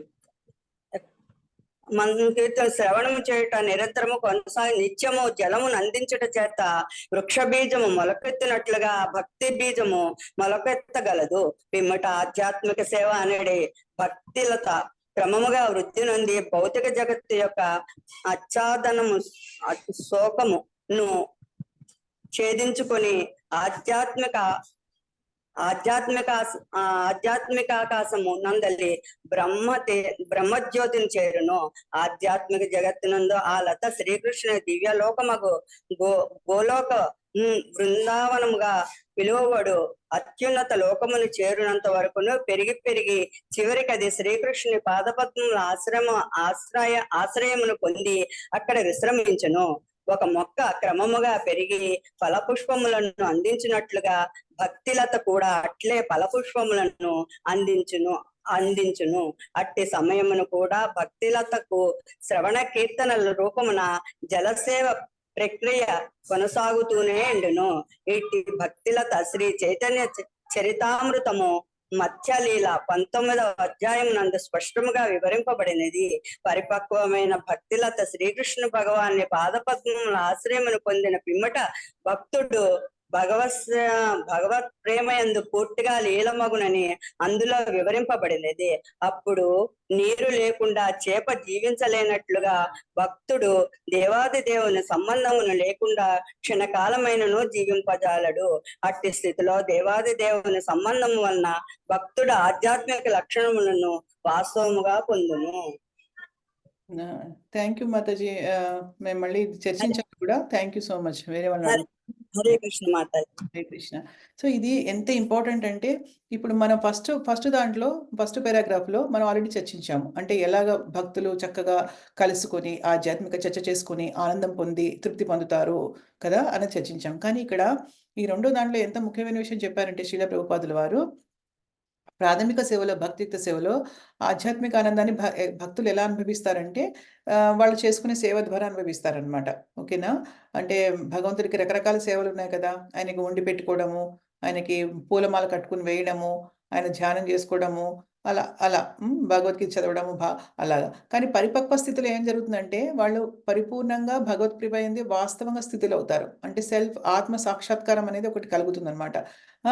అప్పుడు వాళ్ళు ఏం చేస్తారు, ఆధ్యాత్మిక స్థితి అలా ఎవరైతే గనక ఆ స్థితి యందు ఉంటారో, అంటే ఆ స్థితికి చేరుకుంటారో వాళ్ళు భగవంతుడి ధామంలో ప్రదర్శించబడే నిత్యలీలలు అనుభవిస్తారనమాట. అంటే ఈ భౌతిక ప్రపంచంలో ఉన్నా కూడా శుద్ధ భక్తులందరూ కూడా భగవంతుడు ధామంలో జరిగే నిత్యలీలలన్నీ కూడా వాళ్ళు అనుభవిస్తూ ఉంటారు. అంటే దాన్ని చూస్తూ ఉంటారు, వాళ్ళు పాల్గొంటూ ఉంటారు దాంట్లో అన్నమాట. అంటే ఎంత గొప్ప విషయం అది. అంటే భక్తి ద్వారా దేన్ని సాధించవచ్చో చెప్పారు ఇక్కడ. సో అటువంటి కానీ అటువంటి ఒక జీవి యొక్క ఇటువంటి భక్తియుక్త సేవ యొక్క బీజాన్ని ఒక జీవిలో ఎవరు నాటుతారు అంటే అది ఒక బీజం నాటాలన్నమాట. అది శ్రీ చైతన్య మహాప్రభువుని ఫాలో అవడం ద్వారా ఆయన పరంపరలో వచ్చినటువంటి ఎవరు ఇటువంటి భక్తిలత బీజం అనే ఒక బీజాన్ని ఇప్పుడు మనం అనుకుంటున్నాం కదా. మనం మా భక్తి చేసుకుంటున్నాము అని మనం అనుకుంటున్నాం కదా. మనం చేసే భక్తి అనే కాదనమాట. ఆ భక్తి అనే బీజాన్ని నిజం చెప్పాలంటే ఆధ్యాత్మిక గురువు అనేవాడు నాటుతాడు మన హృదయంలో. దీక్ష ద్వారా నాటుతాడనమాట. నాటినప్పుడు ఏమవుతుందంటే ఆ బీజానికి ఇప్పుడు మనం ఒక విత్తనాన్ని కనుక బయట మనము గుంత తవ్వేసి మట్టి తీసేసి ఒక విత్తనాన్ని నాటుతాం కదా. నాటినప్పుడు ఏం చేస్తాం, దానికి ప్రతిరోజు నీళ్లు పోస్తాం. నీళ్లు పోస్తే ఏమవుతుంది, చక్కగా మొక్క వస్తుంది. అక్కడి నుంచి ఆ మొక్క వచ్చి పెరిగి పెద్దది అవుతుంది. దాని నుంచి పుష్పాలు వస్తాయి, దాని నుంచి ఫలాలు వస్తాయి. ఫలం వచ్చినప్పుడు ఏమవుతుంది, ఆ ఫలము ఫస్ట్ ఫలం గట్టిగా కాయలా వస్తుంది, తర్వాత అది పండు అవుతుంది కదా, అంటే పక్వం చెందుతుంది కదా. అప్పుడు అది ఫలం రెడీ అయినట్టు కదా అది. సో రిజల్ట్ ఏంటి, మనం ఒక విత్తనం నడితే దాని నుంచి ఒక ఫలం వస్తుంది కదా, అలాగనమాట. అలాగే భక్తి బీజం అనేది మన జీవి హృదయంలో నాటబడినప్పుడు దానికి సరైన సూచనలు ఇవ్వబడినప్పుడు దాన్ని ప్రతిరోజు మనం భక్తియుక్త సేవ ద్వారా దానికి నీళ్లు పోయాలన్నమాట. ఆ నీళ్లు పోసి దాన్ని పెంచాలి. అప్పుడు ఏమవుతుంది, భక్తి అనే బీజానికి ప్రతిరోజు మనం శ్రవణం, కీర్తనం, స్మరణం, పాదసేవనం, అర్చనం, వందనం, దాస్యం, సఖ్యం, ఆత్మనివేదం అనే పద్ధతుల ద్వారా మనము చెప్పాను కదా ఇంతకు ముందు, ఒక దాంతో మనకు సరిపోదు కాబట్టి అన్నింటిలో కొంచెం మనం ఫాలో చేస్తూ ఉండాలి, అనుసరిస్తూ ఉండాలి. ఉండాలి. నీళ్లు పోస్తూ ఉన్నప్పుడు చక్కగా ఆ భక్తి అనేది విత్తనము పెరిగి పెద్దదయ్యి ఒక చెట్టయ్యి అది పెరిగి ఒక క్రీపర్ అంటే ఏంటి? ఒక లత ఉంటుంది. కొన్ని చెట్లు మనం వేస్తూ ఉంటే క్రీపర్లు లతలు ఇలా అల్లుకుంటూ పోతూ ఉంటుంది గదా! కొన్ని ఆనపకాయ ముక్కలు ఇలాంటివి ఆనపకాయలు ఏమైనా ఇలా చేయాలన్నా అలాగా ఏదన్నా పెరుగుతూ ఉంటుంది. మల్లె తీగ అంటాం. మల్లె తీగ గదా! ఇలా పాకిపోతూ ఉంటుంది గదా! అలా ఇది పాకి చిట్ట చివరికి గోలోక బృందావనాన్ని చేరుతుందని చెప్తున్నారనమాట. ఆ! ఆ భక్తి బీజం మొలకెత్తుతుందనమాట. అది మన ఆధ్యాత్మిక సేవ అనేది భక్తిలత క్రమంగా వృద్ధి చెందుతుంది. వృద్ధి చెంది ఏమవుతుంది? ఆధ్యాత్మిక ఆకాశానికి ఫస్ట్ బ్రహ్మజ్యోతిని చేరుతుంది. అంటే ఆధ్యాత్మిక ఆకాశంలో ఉంది బ్రహ్మజ్యోతి భగవంతుడి యొక్క కాంతి. అక్కడి నుంచి ఏమవుతుంది అది శ్రీకృష్ణుడి దివ్యలోకమైన గోలోక బృందావనంకి ఎళ్తుందనమాట. అంతవరకు పెరిగి శ్రీకృష్ణుడి పాదపద్మాల ఆశ్రయాన్ని పొంది అక్కడ విశ్రమిస్తుంది. ఇంకా అక్కడితో ఆగుతుంది. అది పెరగడం అనమాట. అక్కడ అంతులేనటువంటి తృప్తి, ఆనందం కలిగి అక్కడ స్థిరత్వాన్ని ఏర్పరచుకుంది. ఇంకా అక్కడి నుంచి వెళ్ళేదేమీ లేదింకా. ఆ! అయితే అలాగే ఇప్పుడు ఒక మొక్క ఎలాగైతే ఫలపుష్పాలను అందిస్తుందో పెరిగి పెద్దదైన తర్వాత, భక్తిలత కూడా అట్లే ఫలపుష్పాలను అందిస్తుంది. అంటే చిట్ట చివరికి ఫలమేంటి మనకి? శ్రీకృష్ణుడి యొక్క పాదపద్మాలని చేరడం అనేది ఒక ఫలం అన్నమాట. ఆధ్యాత్మిక ప్రపంచంలో మనము గోలోక బృందావనం అనేది ఒక స్పెషల్ దివ్యధామం అన్నమాట. అందరికీ ఆ ధామము అవైలబుల్ అవ్వదు. అందరికీ దొరకదు ఆ ధామం అనేది. ఎవరైతే శ్రీ చైతన్య మహాప్రభు యొక్క అడుగుజాడలో నడుస్తారో గౌడీయ సంప్రదాయంలో వాళ్ళకి మాత్రమే దొరుకుతుంది. అంటే వేరే వాళ్ళు మీరు అడగొచ్చు, మాతాజీ మరి అలా అనుకుంటే వేరే వాళ్ళు కృష్ణుడు అంటే ఇష్టం ఉంటుంది కదా! మరి వాళ్ళు చైతన్య మహాప్రభుని ఫాలో అవ్వలేకపోవచ్చు. కానీ వాళ్ళకి కృష్ణుడు అంటే ఇష్టం ఉంటే మరి వాళ్ళెక్కడికెళ్తారు అని చెప్పేసి. వాళ్ళకి కృష్ణుడు అంటే ఇష్టం ఉండి అన్ని నియమాలు కరెక్ట్‌గా పాటించి వాళ్ళు చేయగలిగితే వాళ్ళకి వాళ్ళకి కూడా ఉంది. ధామాలున్నాయి వాళ్ళకి కూడా. ద్వారక ఉంది, మధుర ఉంది. అవి ద్వారక దాన్నేమంటారంటే వైకుంఠ ద్వారక, వైకుంఠ మధుర అంటారు. ఇప్పుడు ఎలా అంటే మనకి ఆధ్యాత్మిక ఆకాశంలో దాన్ని ఆధ్యాత్మిక ఆకాశంలో మనకి అనంతమైనటువంటి వైకుంఠ లోకాలుంటాయి కదా! సో, అలాగా విష్ణువుకి సంబంధించినవే కోట్లాను కొద్దీ వైకుంఠ ఉంటాయి. ఒక్కొక్క ధామంలో విష్ణువు 4 చేతులతో ఉంటాడు. ఒక్కొక్క ధామంలో 8 చేతులతో ఉంటాడు. ఒక్కొక్క ధామంలో 6 చేతులతో ఉంటాడు. సో, అక్కడికెళ్ళిన వాళ్ళు వ వ ఆ విష్ణు ఒక పార్షదుల కింద వాళ్ళకి కూడా విష్ణు రూపమే ఉంటుంది. 6 చేతుల విష్ణువు ఉంటే వాళ్ళకి 6 చేతుల పార్షదులకు కూడా 6 చేతులుంటాయి. అలా అసోసియేట్స్ అంటారు. అక్కడికెళ్ళిన వాళ్ళకనమాట. అలాగా కానీ ఇది ఒక స్పెషల్ గోలోక బృందావనం అనేది మాత్రం కేవలం చైతన్య మహాప్రభువుని అనుసరించిన వాళ్ళకి మాత్రమే లభించే ఒక దివ్యమైనటువంటి ధామం అన్నమాట. అందరికీ అది అక్కడ ప్రవేశం ఉండదు. ఎందుకంటే అక్కడ ప్రవేశించాలంటే చైతన్య మహాప్రభువుని మనం అనుసరించాలి. ఆయన భావం ఎలా ఉంటుందో ఆ భావాన్ని మనం అడాప్ట్ చేసుకోవాలి. అంటే దాన్ని అలవరుచుకోవాలి ఆ మూడిని. అలవరుచుకోవాలంటే ఆయన టీచింగ్స్ మనం చదవాలన్నమాట. ఆయన ఏమిచ్చారో అలా. సో, ఇదొక ప్రత్యేకత అన్నమాట. లేదు మామూలుగా కృష్ణుడికి కనెక్ట్ అయ్యి కృష్ణుడంటేనే అట్రాక్షన్ ఉండి కృష్ణుడికి అట్రాక్ట్ అయిన వాళ్ళు ఎవరైనా ఉంటే వాళ్ళు సక్రమంగా భక్తియుక్త సేవ చేసుకోగలిగితే లేకపోతే భగవంతుడి ధామంకి వెళ్ళడము మన ఇష్టమైనట్టు మనం జీవించేస్తే ఎటువంటి నియమాలు పట్టించకుండా మనం వెళ్ళే ప్రసక్తే లేదు అసలు. ఎట్టి ప్రసక్తే లేదంతే. సో, అది కంప్లీటే అవ్వదు. మన భక్తి అనేది కంప్లీట్ అవ్వదు. మనం గనక కరెక్ట్‌గా రూల్స్ పాటించకపోతే అవ్వదనమాట.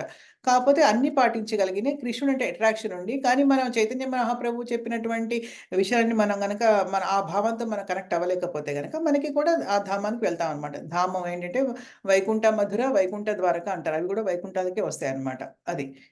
ఇది చెప్తున్నారనమాట. సో, కానీ భక్తులెప్పుడూ కూడా కృష్ణుడికి అట్రాక్ట్ అయ్యే భక్తులు ఆకర్షితులయ్యే వాళ్ళు భగవంతుడికి ఏదో ఒక రసంలో కనెక్ట్ అవ్వాలనుకుంటారు. ఇంతకుముందు కూడా చెప్పాను కదా! దాస్యరతి, వాత్సల్యరతి, స్నేహరతి ఆర్ మాధుర్యరతి లైక్ గోపీస్ అలా కనెక్ట్ అవ్వాలనుకుంటారు. అది దీని గురించి చెప్పారు. ఇప్పుడు మనకి ప్రభావతి మాతాజీ చదివారు కదా! ఇంకా ప్రభావతి మాతాజీ రాధిక మాతాజీ మీరు చదవండి. నేను చెప్తాను. ఇంకొంచెం ఇక్కడుంది. నెక్స్ట్‌ది కూడా నెక్స్ట్‌ది కొంచెం చదువుదురు గాని మీరు ఒక పారాగ్రాఫ్ సరేనా? మీరు ఇది చదవండి ఇక్కడి నుంచి. నెక్స్ట్ శ్లోకం హరే కృష్ణ. హరే కృష్ణ మాతాజీ. దేవాది దేవుడి నుంచా మాతాజీ? ఇక్కడి నుంచి కరెక్ట్. దేవాది దేవునికిని మరియు అతని భక్తులకును నడుమగల సంబంధమును గూర్చి తెలుపు వర్ణనలతోనే శ్రీమద్ భాగవతము పూర్తిగా నిండి ఉన్నది. కనుకనే భాగవతము నందు చెప్పబడినట్లు భక్తులకు శ్రీమద్ భాగవతము అత్యంత ప్రియమై ఉండును. శ్రీమద్ భాగవతం పురాణమమలం యద్వైష్టావం ప్రియం. ఈ వర్ణనలలో భౌతికమైన ధర్మము, అర్థము, కామము, మోక్షములను గూర్చిన చర్చ లేదు. దేవాది దేవుని మరియు అతని భక్తుల దివ్య స్వభావములను కూర్చి సంపూర్ణంగా వివరించునట్టి ఏకైక గ్రంథమే శ్రీమద్ భాగవతము. యువతి యువకులు ఒకరినొకరి సహచర్యము ఆనందమును పొందినట్లుగా కృష్ణ చైతన్యమునందు పరిపూర్ణత నొందిన మహాత్ములు అట్టి దివ్య శాస్త్రములను శ్రవణము చేయుటయందు నిరంతరము ఆనందమును పొందుచుందురు. ఒక్క నిమిషం ఆగండి మాతాజీ. ఇదొకటి ఒకసారి కొంచెం చర్చ చేసి సో, భాగవతంలో మనం చాలామంది మన గ్రూప్‌లో భాగవతం కూడా చదువుతున్నారు.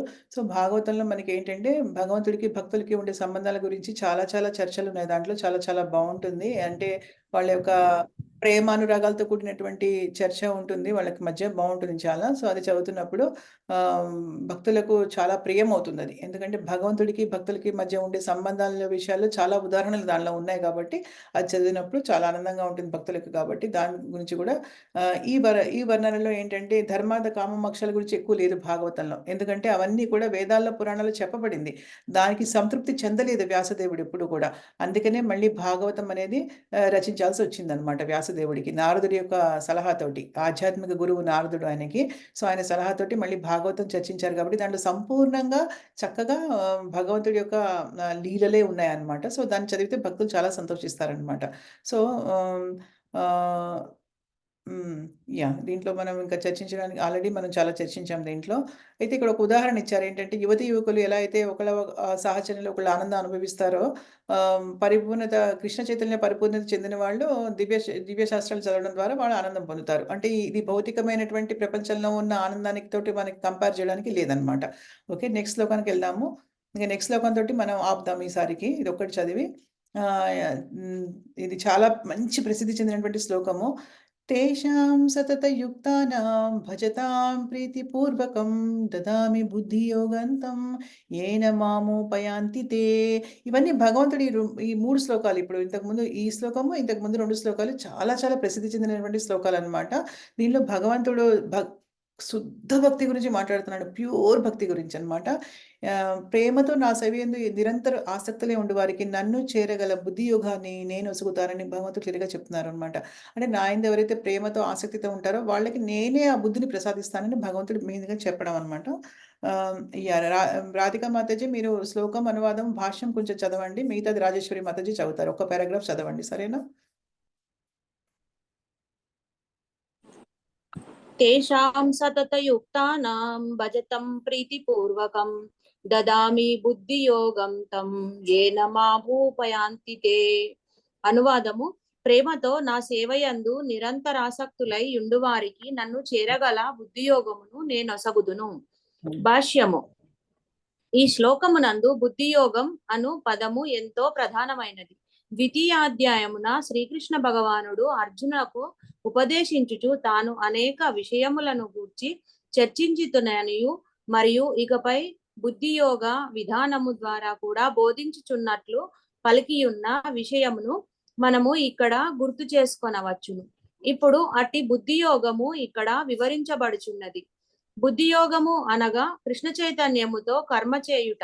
అదియే అత్యుత్తమ బుద్ధి మరియు జ్ఞానమనబడును. బుద్ధి అనగా వివేకము, యోగ అనగా యోగ క్రియలు. మానవుడు భగవద్ధామమును తిరిగి చేరుటకు ప్రయత్నిస్తూ కృష్ణ చైతన్యముతో భక్తియుక్త సేవయందు పూర్తిగా నెలకొనినచో అతని కర్మలు బుద్ధియోగమనబడును. మరో మాటలో చెప్పవలెననిన భౌతిక జగత్తు బంధముల నుండి సులభముగా విడివడు విధానమే బుద్ధియోగము. పురోగతికి పరమ లక్ష్యము శ్రీకృష్ణుడు. కానీ ప్రజలు ఈ విషయమును ఎరుగరు కనుక ఆధ్యాత్మికాచార్యుని మరియు భక్తుల సాంగత్యము అత్యంత ప్రధానమని ప్రతి ఒక్కరూ ఎరగవలెను. ఆ విధముగా లక్ష్యము నిర్ణయించబడినప్పుడు మానవుడు ఆ మార్గమున క్రమముగా ముందుకు ప్రయాణించినచో పరమ లక్ష్యము ప్రాప్తింపగలదు. Thank you mataji. Thank you so Hare much. Krishna mataji. So, ఇక్కడ ఏమీ లేదు. బుద్ధి యోగం అంటే ఏంటి? ఇక్కడ బుద్ధి యోగం అనే పదము భగవంతుడు ఉపయోగించారు కదా! అది 2వ అధ్యాయంలో మనకి గుర్తుంటే గనక బుద్ధి యోగం అంటే భగవంతుడు అప్పుడు మనకి ఎక్స్‌ప్లెయిన్ చేశారు. ఏంటంటే బుద్ధి యోగం అంటే కృష్ణ చైతన్యంలో మనం పనిచేయడం అన్నమాట. అంటే కర్మ అంటకుండా భగవంతుడికి శరణాగతి తీసుకొని మన మన జీవితాన్ని ఆధ్యాత్మికతగా మార్చుకోవడం అన్నమాట. మన భౌతిక లైఫ్ స్టైల్‌ని ఆధ్యాత్మిక లైఫ్ స్టైల్ కింద మార్చుకొని చేసుకోవడం అనేది బుద్ధి యోగం. కృష్ణ చైతన్యంతో కర్మ చేయడం అన్నమాట. అది ఇక్కడ మళ్ళీ మనకి శ్రీల ప్రభుపాదుల వారు గుర్తు చేస్తున్నారు. ఇంతకుముందు కూడా చెప్పారు కదా బుద్ధి యోగం అంటే ఏంటని. సో, బుద్ధి యోగంతో చేయాలన్నమాట.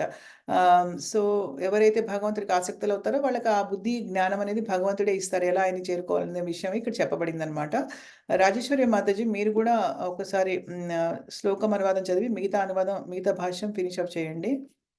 ఓకే. తేషాం సతతయుక్తానాం భజతాం ప్రీతిపూర్వకం దధామి బుద్ధియోగం తం ఏన మాముపయాంతి తే. అనువాదము: ప్రేమతో నా సేవయందు నిరంతరాసక్తులయుండు వారికి నన్ను చేరగల బుద్ధియోగమును నేనొసగుదును. భాష్యం: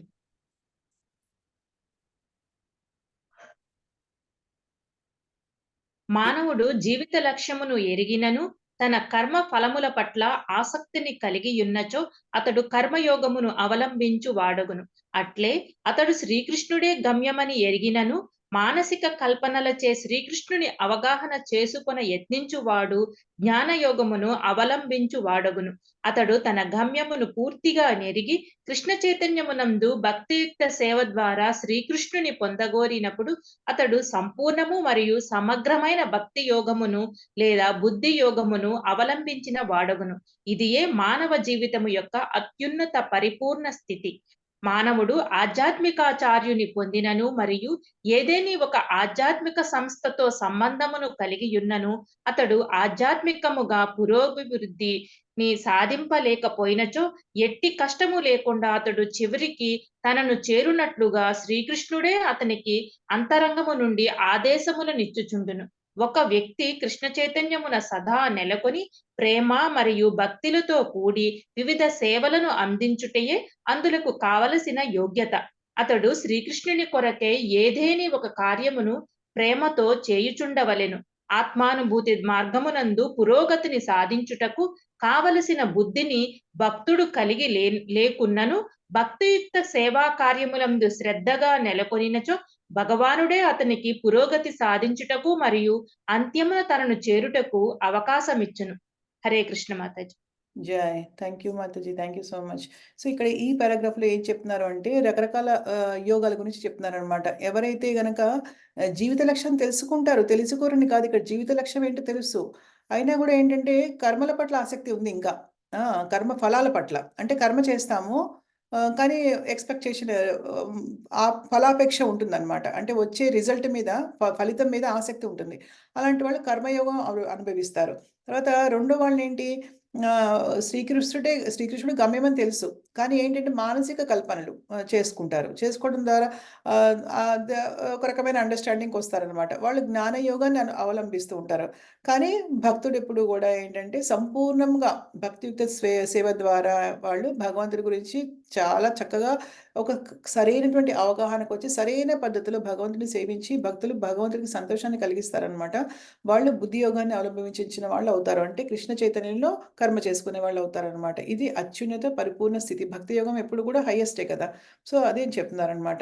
అయితే ఇప్పుడు ఇది చాలా ఇంపార్టెంట్. ఒక్క చిన్న విషయం ఈ పారాగ్రాఫ్‌లో మనం గుర్తుపెట్టుకోవాల్సింది ఏంటంటే, మనము ఏదో ఒక ఆధ్యాత్మిక సంస్థతో మనం ఆఫ్‌కోర్స్ ఏదో ఒక మనము భక్తి ద్వారా ఏదో ఒక దానికి కనెక్ట్ అవుతాము. భగవంతుడికి ఒక చిన్న సేవ అనేది రెగ్యులర్‌గా చేయమని చెప్తున్నారనమాట. అప్పుడేంటంటే సపోజ్ అంటే యూజువల్‌గా ఏం చెప్తారంటే ఒక నా కృష్ణ టెంపుల్ ఉంది మామూలుగా దగ్గరలో, ఇస్కాన్ టెంపుల్ ఏదో ఉంది, వెళ్తాం అక్కడికి. రెగ్యులర్‌గా వెళ్తూ ఉంటాము. ఒక సేవ ఆమోదిస్తాం అక్కడ. ఇది చేస్తాము మనం అని చెప్పేసి. ఓకేనా? అప్పుడు ఆ సేవ మనం రెగ్యులర్‌గా చేస్తూ ఉంటాము.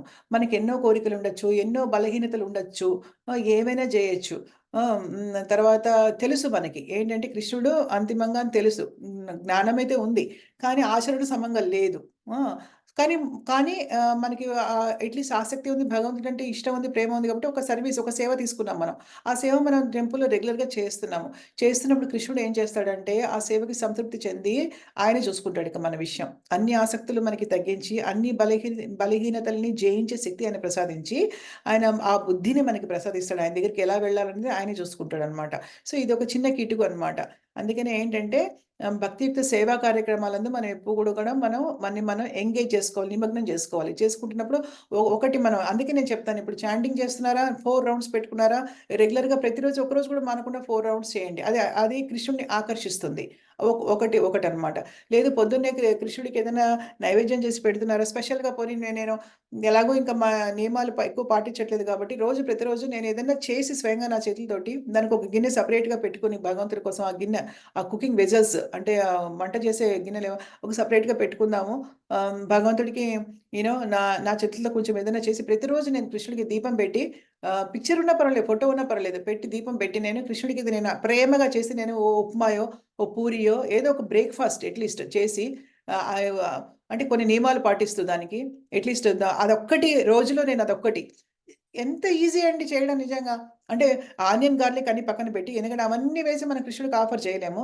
కాబట్టి ఆ 2 ప్రతిరోజు మార్నింగ్ అట్‌లీస్ట్ అది మాత్రం నేను అవి లేకుండా చేసి భగవంతుడికి ఒక చిన్న స్పెషల్ గిన్నె పెట్టుకొని అది మాత్రం దేవుడికి చేస్తా. ఈ సేవ నేను భగవంతుడికి చేసుకుంటానని మనం చేసుకున్నాం అనుకోండి. ఎందుకంటే అందరికీ ఇస్కాన్ టెంపుల్స్ పక్కన లేవు. ఎళ్లి ఒక ఆలయంలో మనం సర్వీస్ సేవ యాక్సెప్ట్ చేసేంత ఇది మనకి లేదు కదా! సో, మనకు అవకాశం లేకపోతే, ఉంటే నిజంగా వెళ్లి ఆలయంలో ఒక సేవ తీసుకోవచ్చు. ఏదో ఒక సేవ రెగ్యులర్‌గా మనం చేస్తే ఇంక చెప్పక్కర్లే, ఇంక భగవంతుడు ఎంత సంతృప్తి పొందుతాడో. లేదు ఇంట్లో ఉన్నప్పుడు ప్రతిరోజు నేను ఇలా చేస్తాను. దేవుడికి మంచినీళ్ళు పెడతాను ఆయన దగ్గర. తర్వాత ఆయనకి ఇలా చిన్న ప్రసాదం ఏదన్నా ఒకటి నా చేతులతో నేను స్వయంగా వండి ఆయనకి ప్రేమగా నేను అర్పిస్తాను అని ఒక సేవ ప్రతిరోజు చేయండి. మీ జీవితంలో ఎంత మార్పొస్తుందో మీరు ఆలోచించుకోండి నిజంగా. భగవంతుడు దానికే చిన్న సేవకే సంతోషిస్తాడాయన. అది మనం గుర్తుపెట్టుకోవాలి అన్నమాట. ఏ విధంగా మనం భగవంతుడికి కనెక్ట్ అవుతామనేది కూడా మనకి చాలా ఇంపార్టెంట్ కదా! నిజం చెప్పాలంటే. సో, ఏంటంటే ఏదో ఒక పోనీ ఆలోచించండి. మనకి టెంపుల్స్ దగ్గర లేవు. మనం ఏ సేవ చేయలేకపోతున్నాము. భక్తుల సాంగత్యం తీసుకోలేకపోతున్నాము. ఏ విధంగా మనం భగవంతుడికి కనెక్ట్ అవుతాము? ఎందుకంటే భక్తుల సాంగత్యం అనేది మనకి చాలా ఇంపార్టెంట్ కదా! కానీ మనం ఏ విధంగా కనెక్ట్ అవుతాం ఆయనకి? అందుకనే ఏదైనా ఒకటి మనం నియమం పెట్టుకోవాలి. పోనీ ఏదో విధంగా భగవంతుడికి మనం ఆసక్తి ఇది ఏమైనా కష్టం ఉందా? ఏదైనా మన ఇల్లు, మన ఇంట్లో ఎవరు అబ్జెక్షన్ చెప్పేవాడు ఉండరు. పోనీ వేరే వాళ్ళు తినలేకపోవచ్చు. ఆనియన్, గార్లిక్ వేస్తే వేరే వాళ్ళు తింటలేదు ఇంట్లో. మనం తిందాము. ఆ ఒక్కరోజు ఆనియన్, గార్లిక్ లేకుండా తిందాము. భగవంతుడికి పెట్టిన ప్రసాదం తింటే మళ్ళీ స్వచ్ఛత వస్తుంది. ఆ ఒక్క చిన్న సర్వీస్ భగవంతుడికి చాలా సంతృప్తి. ఒక పువ్వులు పెట్టడం ఆయనకి ఏదైనా మన ఇంట్లో పూలు పూస్తూ ఉంటాయి. ఇప్పుడు అందరికీ చెట్లుంటాయి ఇంట్లో. పువ్వులుంటాయి, పువ్వులు దొరుకుతాయి. లేకపోతే ప్రతిరోజు చక్కగా దేవుడి ముందు ఆయన ముందు దీపం పెట్టి ఆయనకి ఫ్లవర్స్ ఆఫర్ చేసి రాధాకృష్ణ పిక్చర్ పెట్టుకొని, ఇది నా సేవ మీకు. గోలోక బృందావనంలో వెళ్తే గనక నిజంగా అదృష్టం ఉండి వెళ్ళగలిగితే గోలోక బృందావనం ఒక స్పెషల్ ధామానికి అక్కడ మనం చేసేది సేవ ఏంటి? రాధాకృష్ణుడికి సేవ చేయడమే. అక్కడ మాలలు కట్టడము, వాళ్ళకి వెయ్యడము, వాళ్ళకి గంధం పూయడము, వాళ్ళ పాదాలు కడగడము, వాళ్ళకి చక్కగా అదేంటి రత్న సింహాసనాన్ని ఏర్పాటు చేయడము, ఇదంతా కూడా భక్తులు ధ్యానం చేసుకుంటుంటారు ఎప్పుడు మెడిటేషన్. వాళ్ళు రాధాకృష్ణుడికి సేవ చేసుకుంటూ ఉంటారు. అంటే మానసిక బృందావనాన్ని తయారు చేసుకుంటారు. బృందావనంలో మనం వెళ్లి ఫిజికల్‌గా ఉండక్కర్లేదు. మనం వెళ్లి మన శరీరంతోటి, ఈ భౌతిక శరీరంతో ఎక్కడున్నా ఒకటే.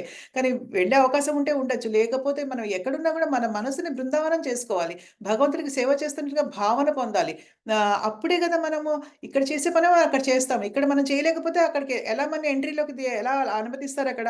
ఆ భావన లేదు మనకి. భగవంతుడికి సేవ చేసే భావన లేదు కదా! లేకపోతే అక్కడెళ్లి మనం చేసేదేమీ లేదు. సో, మనల్ని రానివ్వరక్కడికి. ఇక్కడ ఇక్కడ మనం ఆ భక్తి ఆ సేవ అలవాటు చేసుకుంటే అట్‌లీస్ట్ మానసికంగానైనా అలవాటు చేసుకుంటే మనము అప్పుడు అక్కడికి ఎంట్రీ ఉంటుంది మనకి కదా! ఎందుకంటే అక్కడికెళ్ళిన తర్వాత చేసే పని అదే. అంటే కొంతమంది జ్ఞానులు, యోగులు అనుకుంటారనమాట. లిబరేషన్ ముక్తి ఈస్ ద ఎండ్. ముక్తి అంటే అది ఎండ్ ఇంకా లైఫ్‌లో. కానీ అది ఎండ్ కాదది. ముక్తి తర్వాత మనం చేసేదేంటంటే భగవంతుడి సేవ మనము. కానీ కొంతమంది జ్ఞానులు, యోగులు ఎవరైతే భగవంతుడు నిరాకారుడని నమ్ముతారో, ఆకారం లేదనుకుంటారో, ఆయనకి రూపం లేదనుకుంటారో వాళ్ళేమనుకుంటారంటే ముక్తి అంటే ఇంకేం చేసే పనేమీ లేదు. అలా బ్రహ్మానందాన్ని, బ్రహ్మసుఖాన్ని అనుభవిస్తూ అలా బ్రహ్మజ్యోతిలో ఉండడమే అనుకుంటారు. అది కాదు నిజంగా. ఎందుకంటే మొన్న మా భక్తి వృక్షాలో ఒకతను చక్కగా క్వెషన్ అడిగాడనమాట. ఇవాళ వస్తారు అందరూ మళ్ళీ వాళ్ళ శనివారం గదా! అదే అడిగారు. ఏంటంటే ఇంకా ఇప్పుడు దీని తర్వాత ఇది ఒక స్టెప్స్ ఉన్నాయి మన డివోషనల్ సర్వీస్‌లో భక్తియుక్త సేవలో చిట్ట చివరిగా లిబరేషన్‌కి దాని తర్వాత ఏమీ లేదా అని చెప్పి. అప్పుడు చెప్పారు. లేదు liberation is not end. You know liberation అంటే ముక్తి అది అది అందరి దురభిప్రాయం అన్నమాట. అపోహ అన్నమాట అది. లిబరేషన్ అంటే ముక్తి అంటే అది కాదు. 5 రకాల ముక్తులున్నాయి. కానీ అసలైన ముక్తి అంటే భక్తులు ఏమనుకుంటారంటే భగవంతుడి సాంగత్యంలోనే ఆయనకి సేవ చేయడం అనుకుంటారు. సో, మనం అలా మానసిక బృందావనాన్ని ఏర్పాటు చేసుకోవాలి. మన హృదయంలో, మనసులో మనము బృందావనం ఏర్పాటు చేసుకొని రాధాకృష్ణ ఉన్నట్టుగా మనము ఊహించుకొని వాళ్ళకి ఎలా సేవ చేయాలి చక్కగా అనేది మానసికంగా కూడా చేయొచ్చు. కానీ సో, ఆ విధంగా మనం ప్రేమ పెంచుకోవాలి, అనురాగం పెంచుకోవాలి భగవంతుడి పట్ల. చాలా అనురాగం పెంచుకోవాలి. సో, దానికి మనము అంటే మనం ఇంకా మానసిక లెవెల్‌లో చేసే లెవెల్‌కి ఎదగలేదు. కానీ అందుకని అట్‌లీస్ట్ ఫిజికల్‌గానే ఇంట్లో కొన్ని కొన్ని చేయొచ్చు మనం కదా! భగవంతుడికి ఎక్స్‌ప్రెస్ చేయాలి అది ఎప్పుడు కూడా. ఎక్స్‌ప్రెషన్ లేకపోతే వేస్ట్.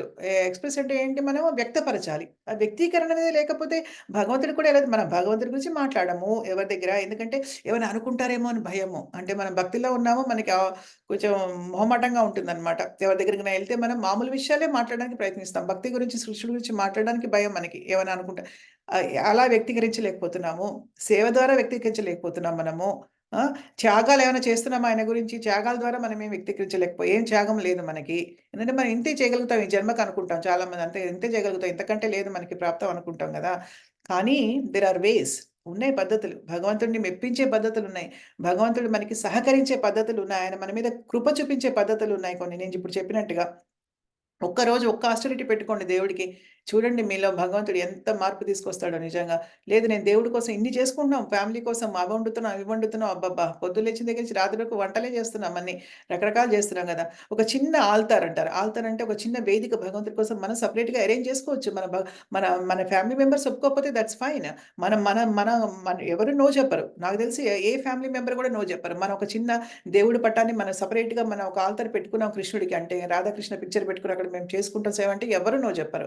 మనసున్న వాళ్ళు ఎవరు నో చెప్పరు. సో, జస్ట్ దానికి ఒక చిన్న దీపం పెట్టుకొని కొన్ని ఫ్లవర్స్ ఆఫర్ చేసి ఆయన కోసం కొంచెం ఏదైనా వండి పెట్టండి. వండాలి.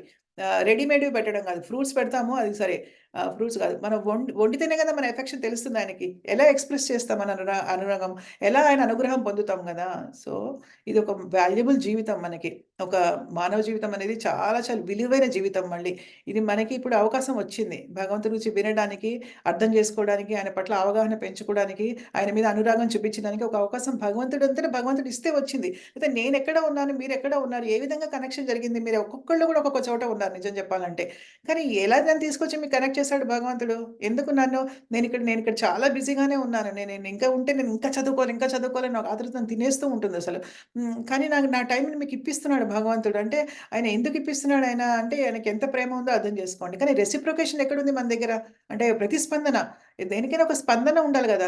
మెకానికల్‌గా ఉండకూడదు. ఇప్పుడు భక్తి అనేది నాట్ మెకానికల్. అంటే తెలుసు కదా! మెకానికల్‌గా అంటే ఏదో మోనోటోనియస్‌గా, నిరాసక్తతగా ఏదో వస్తున్నామంటే వస్తున్నాం, అటెండ్ అవుతున్నాం, వింటున్నామంటే అలా కాదు కదా! రెసిప్రొకేషన్ వింటున్నాం భగవంతుడు ఆయన గొప్పతనాన్ని అర్థం చేసుకుంటున్నాం. భగవంతుడు మీరు ఎంత అదృష్టవంతులు కాపోతే మీకు ఇంతటి చక్కటి అవకాశం నా ద్వారా నేను ఎక్కడో ఉన్నాను అమెరికాలో. మీరెక్కడో ఉన్నారు ఇండియాలో డిఫరెంట్ కానీ ఆ అవకాశం ఒక కనెక్షన్ ఏర్పాటు చేశాడు మీకు నాకు మధ్య. అంటే ఆయనకి ఎంత ప్రేమ ఉంటే మీ దగ్గర నన్ను ఒక ఇన్‌స్ట్రుమెంట్‌గా భావించి మీకోసం ఉపయోగించుకుంటున్నాడు గదా ఆయన. సో, ఇది మెకానికల్‌గా గాకుండా దాన్ని ప్రేమపూరితమైనటువంటి ఒక అనుబంధంగా భగవంతుడితో మలుచుకోగలిగితే నిజంగా అది ఎంత అద్భుతంగా ఉంటుంది మన జీవితంలో. సో, దాని గురించి ఆలోచించండి. భగవంతుడిని నేను ఏ విధంగా నా అనురాగాన్ని నిజంగా ఉంటే అనురాగం. లేకపోతే ఎవరం ఏం చేయలేం. అనురాగం ఉంది కాబట్టే మీరందరూ అటెండ్ అవుతున్నారు. రెగ్యులర్‌గా అటెండ్ అవుతున్నారు. ఒక్క సెషన్ కూడా మానకుండా రెగ్యులర్‌గా అటెండ్ అవుతున్నారంటే మీ అనురాగం ఏంటో భగవంతుడి పట్ల ఆ శ్రవణం చేయడానికి, వినడానికి కూడా ఏంటంటే సుకృతి అనేది ఉండాలి. అందరికీ రాదు సుకృతి. కొంతమంది డ్రాప్ అయిపోయారు. కొంతమంది ఎళ్ళిపోయారు మన గ్రూప్‌లోంచి. వాళ్ళకి ఆ సుకృతి లేదు. మీ అందరికీ ఆ సుకృతి ఉంది కదా! సో, సుకృతి ఉంది. సో, చేయాల్సిన పనేంటి మన దగ్గర నుంచి కొంచెం ఏదైనా ఒక ఎఫర్ట్ పెట్టాలి భగవంతుడికి కదా! ఎక్స్‌ప్రెషన్ చేయాలి ఆయనకి. వ్యక్తీకరణ చాలా ఇంపార్టెంట్. మన మన లైఫ్‌లో మనం చూసుకుంటే భౌతిక ప్రపంచంలో మన కుటుంబ సభ్యుల మధ్య కూడా వ్యక్తీకరించకపోతే ఏది నడవదు మనకి. ఎక్స్‌ప్రెషన్ చాలా ఇంపార్టెంట్ కదా! అలా ఒక రోబోట్‌లాగా ఉండలేం కదా మనము. ప్రతీదీ మన పిల్లల మీద మన ఎఫెక్షన్ చూపించాలి. మనం మన భర్త మీద చూపించాలి. మన రిలేటివ్స్ మీద ఎఫెక్షన్ వ్యక్తీకరించాలి. ఒక ప్రేమ అనురాగాలు మనం ఎక్స్‌ప్రెస్ చేయాలి. అలాగే భగవంతుడు కూడా అంతే. ఆయనకి ఇంకా కావాలి ఆయనకి. కృష్ణుడంటే అమ్మో! చాలా అల్లరివాడు అసలు నిజంగా. అసలు ఎంత ప్రేమ ఆశిస్తాడంటే చెప్పలేను. ఇంకా యశోదమ్మదైతే అసలు దామోదర్ లీలలో చూసాం గదా! పాలు తాగుతుంటే వదిలిపెట్టి ఎళ్ళిపోయిందని ఆవిడ మీద కక్ష సాధించి మొత్తం అన్ని విరగ్గొట్టేసేసి, ఇంకా స్టోర్ రూమ్‌లోకెళ్ళి అవి కూడా విరగ్గొట్టేసేసి, కోతులకన్నీ పంచేసి నానా గందరగోళం చేశాడు. మళ్ళీ ఆవిడొచ్చేటప్పటికి కర్ర పట్టుకొని ఏదో భయపడుతున్నట్టుగా యాక్టింగ్ చేశాడు. అంత చాలా ఆయనకి ఆయనకి మొత్తం ఫోకస్ ఆయన మీద కావాలి. ఆయన పరమ స్వార్థపరుడు ఈ విషయంలో భగవంతుడు మాత్రం. ఏంటంటే కృష్ణుడంటే చాలా చాలా పొసెసివ్.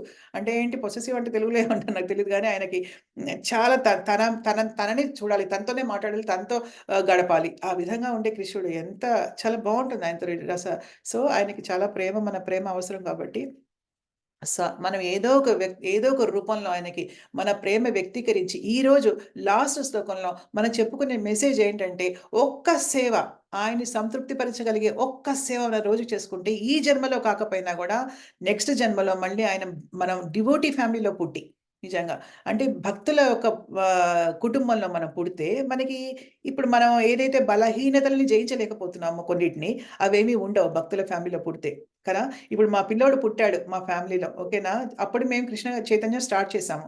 ఉల్లిపాయ ఒకటి తినేవాళ్ళము. అంటే మేము బై బర్త్ మేమేం వేరేవేం తినము. ఉల్లిపాయ తినేవాళ్ళం. అది కూడా మానేసాం. మా బాబుకి ఉల్లిపాయ అంటే ఏంటో తెలీదు. వెల్లుల్లిపాయ అంటే ఏంటో తెలీదు వాడికి. అస్సలేం తెలీదు. అందుకనే ఇప్పుడు వాడు అలా పెరిగాడనమాట. వాడికసలు అవంటే ఏంటో తెలీదు. ఎందుకంటే అప్పటినుంచి ఆఫర్ చేయడం మొదలెట్టాము. ఇంకా మానేసాం మేము. కాఫీ, టీ మానేసాం. ఉల్లిపాయ కూడా మానేసాము. అయితే వాడికి అవేవి తెలియవు అందుకని. ఇప్పుడు వాడు వేరే చోట ఉన్నాడు. 20 ఏళ్ళు వాడికి. బయటెక్కడ తినడు. ఎందుకంటే అన్నీ వాడు తినకూడనివన్నీ ఉంటాయి. ప్లస్ ఇంకా ఉల్లిపాయ, వెల్లుల్లి కూడా ఉంటుందేమో అని కూడా వాడు తినడింక. వాడు కష్టపడి ఏదో పిచ్చి పిచ్చిగా వాడు వండుకున్నాడు. వాడికేం చేత కాదు. అవి వండుకున్నాడు. దేవుడు కాపర్ చేస్తున్నాడు. అవే తింటున్నాడు గానీ తినడు. సో, ఇప్పుడు మనకేంటంటే మనకి ఇప్పుడున్న ఫ్యామిలీ సిట్యుయేషన్‌కి, కుటుంబ పరిస్థితులకి మనం గనక కృష్ణ చైతన్యం కంప్లీట్‌గా తీసుకోలేకపోయినా, కనీసం ఒక్క సేవ గనక మనం భగవంతుడికి ఇష్టపూర్వకంగా చేయగలిగితే గనక సెపరేట్‌గా అది ప్రతిరోజు కంటిన్యూయస్‌గా వితౌట్ ఫెయిల్. ఇప్పుడు మనం బయటికెళ్తాం అనుకోండి ఒకరోజు ఏవో బాదం పప్పులో, జీడిపప్పులో ఏవో భగవంతుడికి పెట్టి తర్వాత ఒక ఎండు ద్రాక్ష పళ్ళో ఏవో పెట్టి మామూలుగా ఈరోజు నేను ఇలా చేయలేకపోతున్నాను. కానీ నీకు నేను ఈ సేవ మాత్రం కంటిన్యూ చేయాలనుకుంటున్నాను కాబట్టి నేను ఇలా 4 రోజులు బయటికెళ్తున్నాను కాబట్టి కొన్ని ఎక్కువ అక్కడ పెట్టి ఈరోజు ప్రతిరోజు నువ్వు తిను స్వామి ఈరోజు అని చెప్పెళ్ళి ఆ విధంగా ఒక పర్సనల్ రిలేషన్‌షిప్ భగవంతుడితో మనం డెవలప్ చేసుకుంటే గనక భగవంతుడు నిజంగా సంతృప్తి చెందడా? అప్పుడు భక్తుల ఫ్యామిలీలో ఈ జన్మలో మనం సిద్ధత పొందాలసలు. వేరే జన్మ గురించి ఆలోచించకూడదు. నెక్స్ట్ జన్మలో చూసుకుందాంలే అని. ఒకవేళ కుదరలేదు పోనీ. ఆ! కుదరలేకపోతే భక్తుల కుటుంబంలో పుట్టిస్తాడాయన. మిగతా ఏదైతే మనం ఒక 1% హాఫ్ పర్సెంట్ ఇప్పుడు చేసుకుంటే మిగతా 99.5% చేసుకోవడానికి నెక్స్ట్ జన్మలో ఆయన మనకు అవకాశం ఇస్తాడనమాట. భక్తుల కుటుంబంలో పుట్టిస్తాడు మనల్ని. ఇంక మనకప్పుడు ఇంకా బలహీనలు అధిగమించేది ఏమీ లేదక్కడ. ఎందుకంటే మనం పుట్టడమే అలా పుడతాం కాబట్టి మనకి వేటి మీద ఆసక్తి ఉండదనమాట. సో, అందుకని ఈ అమూల్యమైన మెసేజ్‌ని మనం గుర్తుపెట్టుకొని ఏదో ఒక సేవ దయచేసి ఎందుకంటే నాతో కలిసేది మీరు వారానికి ఒక రోజు. ఓకేనా? అంటే ఇప్పుడు రామచరితమానస చదవడం వల్ల మనం ఆ! రామచరితమానస చదవడం వల్ల మరి 2 రోజులు కలుస్తున్నాం గానీ, లేదంటే ఒకరోజే మనం కలిసేది. సో, తర్వాత మీరు ఏం చేస్తున్నారనేది చాలా ఇంపార్టెంట్. నాతో ఉన్నప్పుడు నాతో ఉంటారు. నాతో లేనప్పుడు మీరు పర్సనల్‌గా ప్రతిరోజు మీ లైఫ్ స్టైల్ ఏంటి? మీరేం చేస్తున్నారనేది విషయం మీద బాగా ధ్యానం ఎక్కువ పెట్టాలి. ఏదో విధంగా పర్సనల్‌గా మీరు నేనున్నా లేకపోయినా పర్సనల్‌గా మీరు భగవంతుడితో కనెక్షన్ ఏర్పాటు చేసుకోవాలని చెప్తున్నాననమాట. ఓకేనా? హరే కృష్ణ. అందరికీ నమస్కారం. చాలా థాంక్ యూ. ఈరోజు మీకు ఇబ్బంది కలిగి ఉంటుంది. నిన్న నాకు క్లాస్ ఉండడం వల్ల నేను యాక్చువల్‌గా తీసుకోలేకపోయాను క్లాసు. అందరికి ఇవాళ డిన్నర్ టైము, వంట టైము అన్నీ ఉండుంటాయి. అయినా కూడా మీరందరూ అటెండ్ అయ్యారు. మాతాజీ ఒక 2 నిమిషాలు నేను చెప్తాను మాతాజీ. చెప్దురు గాని ఒక్క నిమిషం. అందరికి ఫస్ట్ నన్ను ధన్యవాదాలు చెప్పనివ్వండి. సో, మీ అందరికీ ధన్యవాదాలు. పాపం ఈరోజు మీకు డిస్టర్బ్ అయింది అందరికీ గూడాను. యాక్చువల్‌గా నేనేమనుకున్నానంటే మీరందరికీ ఈ టైం ఓకేనా అని నేను అనుకున్నాను. ఈ టైం ఓకే అయితే కంటిన్యూ చేద్దాం అనుకున్నాను. కానీ కమల్ కుమారి మాతాజీ గారు ఎంట్రన్స్‌లోనే చెప్పారు. ఈ టైం అంటే కొంచెం డిన్నర్ టైము, వంటల టైము మాతాజీ. ఇది కష్టమే మాకు. ఎప్పుడన్నా ఒక్కసారి అంటే పర్వాలేదు గానీ ఎవ్రీ టైమ్ అంటే కష్టం అని అన్నారు. ఎందుకని నేనెందుకు అనుకున్నానంటే నాకు ఇంకొక భక్తి వృక్ష కూడా ఈరోజు సాయంత్రం ఉంటుంది. సో, 2 ఈరోజే నేను కంప్లీట్ చేసుకుంటే నాకు ఫ్రైడే నేను నేను ఇవి నేను వేరేది ఏమన్నా చేసుకోవచ్చు ఇంకా భక్తిలో అని నేను అనుకున్నాను. కానీ దట్స్ ఓకే. కుదరకపోతే దట్స్ ఓకే. No problem. మనం ఇదే కంటిన్యూ చేద్దాము. కుమారి మాతాజీ మీరేదో చెప్తున్నారు చెప్పండి మాతాజీ. నేను మాతాజీ, లక్ష్మీ మాతాజీని. ఓహ్! లక్ష్మీ మాతాజీ చెప్పండి మాతాజీ. సారీ మీ ఇద్దరి గొంతులు ఒకలాగే ఉన్నాయి కొంచెం అందుకని చెప్పాలంటే మాటలు కూడా రావట్లేదు మాతాజీ. ఆ రోజు జరిగిన సంఘటన తలుచుకుంటే అసలు ఇప్పటికి గూడా నాకు అది సంతోషమో తెలీదు. భగవంతుడు నాకు ఇంత చేశాడని ఆనందమో తెలీదు. అలా అన్నమాట. వేరే చెప్పండి. రోజు నేను ఊరెళ్ళాను మాతాజీ. ఆ! ఫస్ట్ తారీఖు. మొన్న ఫస్ట్ తారీఖు రోజు. హ్మ్. ఊరెళ్ళి ట్రైన్ ఎక్కుదామని వచ్చేసానన్నమాట. అదే మళ్ళీ రిటర్నొస్తున్నాను. నేనొక్కదాన్నే మా వారేమో వేరే ఊరెళ్లారు. హ్మ్. "నువ్వెళ్ళిపో, వెనక్కెళ్ళిపో. నేను వేరే ఊరెళ్తున్నానని" వెళ్ళారన్నమాట. ఇంక నేను వచ్చి ట్రైన్ ఎక్కుదామని వచ్చాను. ట్రైనొచ్చింది. ఇంక మామూలుగానే మొత్తం ఆగింది. ఇంకా నా ముందుకొచ్చేసి ఆగిందన్నమాట. బాగా వెనక్కెళ్ళిపోదామంటే అది ఒక్కోసారి బాగా ముందుకెళ్ళిపోద్ది. హ్మ్. ముందుకెళ్ళిపోద్ది గదా! అని ముందుకెళ్ళి నుంచున్నాను. ఎంజిను వెనక బోగీలోనే ఇంక ఆగింది. వెనక బోగి దగ్గర ఆగిందన్నమాట. నేను ఎక్కుదామని ఇంకా కాలు ఇలా పెట్టాను మాతాజీ. నాకు తెలీదసల. ఆ కాలు ఎలా జారిందో తెలీదు. అయ్యయ్యో! ఇంకా కొంచెం ఉంటే 2 ట్రైన్‌కి, ప్లాట్‌ఫార్మ్‌కి మధ్యలో వెళ్ళిపోయేదాన్ననమాట. ఇరుక్కుపోయేదాన్ని. అయ్య బాబోయ్! ఆ! అవును మాతాజీ. నాకు భయం గూడా అనిపించలేదు మాతాజీ అసలు. మీరిప్పుడు చెప్తున్నారు గదా! భగవంతుడు ఏదో ఒక రూపంలో వచ్చి సేవ్ చేస్తాడని. నాకు ఎవరో తెలీదు అసలు. వెనక ఎవరున్నారో గూడా నేను చూసుకోలేదు. ఇంకేముంది నాకు భయం అనిపించలేదు మాతాజీ అసలు. ఆ! భయం అనిపించలేదు. నేను జారిపోతున్నాను, నేనెళ్ళిపోతున్నానని కాలు మొత్తం చివరి దాకా 20 వరకు ఎళ్ళిపోయింది కిందకి. ఈ అయ్యయ్యయ్యో! రెండో కాలేంటంటే ఇంకొక మెట్టుకి సపోర్ట్‌గా మోకాలనిచ్చాననమాట. ఆహా! మోకాల ఈ 2 వైపులా పట్టుకున్నాను 2 చేతులతోటి. హ్యాంగర్ ఉంటది గదా! ఆ! రాడ్డు. ఆ! అది అది పట్టుకున్నాననమాట. పట్టుకున్నా గానీ నాకు ఏంటంటే పట్టు చిక్కటం లేదు. అయ్యయ్యో! అది చెమట పట్టి అట్లా పట్టు చిక్కటం లేదనమాట. అనుకుంటున్నా ఎళ్ళిపోతున్నాను నేను, జారిపోతున్నానని అనుకుంటున్నాను. కానీ భయమేయట్లా. ఎనక అందరూ అరుస్తున్నారు నా వెనక ఉండి. వేరే అయ్యయ్యో! వాళ్ళంతా అరుస్తున్నారు. అమ్మో! అమ్మో! అనని చెప్పి. ఎవ్వరో తెలీదు మాతాజీ నిజంగా. భగవంతుడి రూపంలోనే అరిచెయ్యే మాతాజీ అసలు. అరిచేతిని మోచేతి దగ్గర పెట్టాడు. "ఏం భయపడొద్దమ్మా, మెల్లగా ఎక్కు, కాలు పైకి లాక్కు" అన్నాడు. అంతే మాతాజీ. బాబోయ్! అసలు ఎలా నిజంగా అసలు నాకది చెప్పాలన్నా గాని అసలు మనసులో అసలు ఆనందం, అసలు ఆ అనుభూతి అనేది అసలు చాలా ఇదిగా ఉంది. మాతాజీ మీరు చాలా జాగ్రత్తగా ఉండాలి. ఇప్పుడు నాకెంత భయమేసింది తెలుసా మీరు చెప్తుంటే అసలు. ఎంతమంది ప్రాణాలు పోతున్నాయో తెలుసా అలాగా జారిపోయి. మీరెందుకు అంత ఇదిగా నాకు ఉన్నారు? భయమేయలేదు మాతాజీ. నిజంగా చెప్తున్నా గదా! లేకపోతే పైకెక్కిన తర్వాత అసలు ఆ భయం మీద ఊపిరాడదు గదా! గుండె బాగా హార్ట్ బీట్ ఎక్కువైపోయి అలా ఉంటది గదా! అసల ఆ ఫీలింగ్ అనేది రాలేదు మాతాజీ అసలు.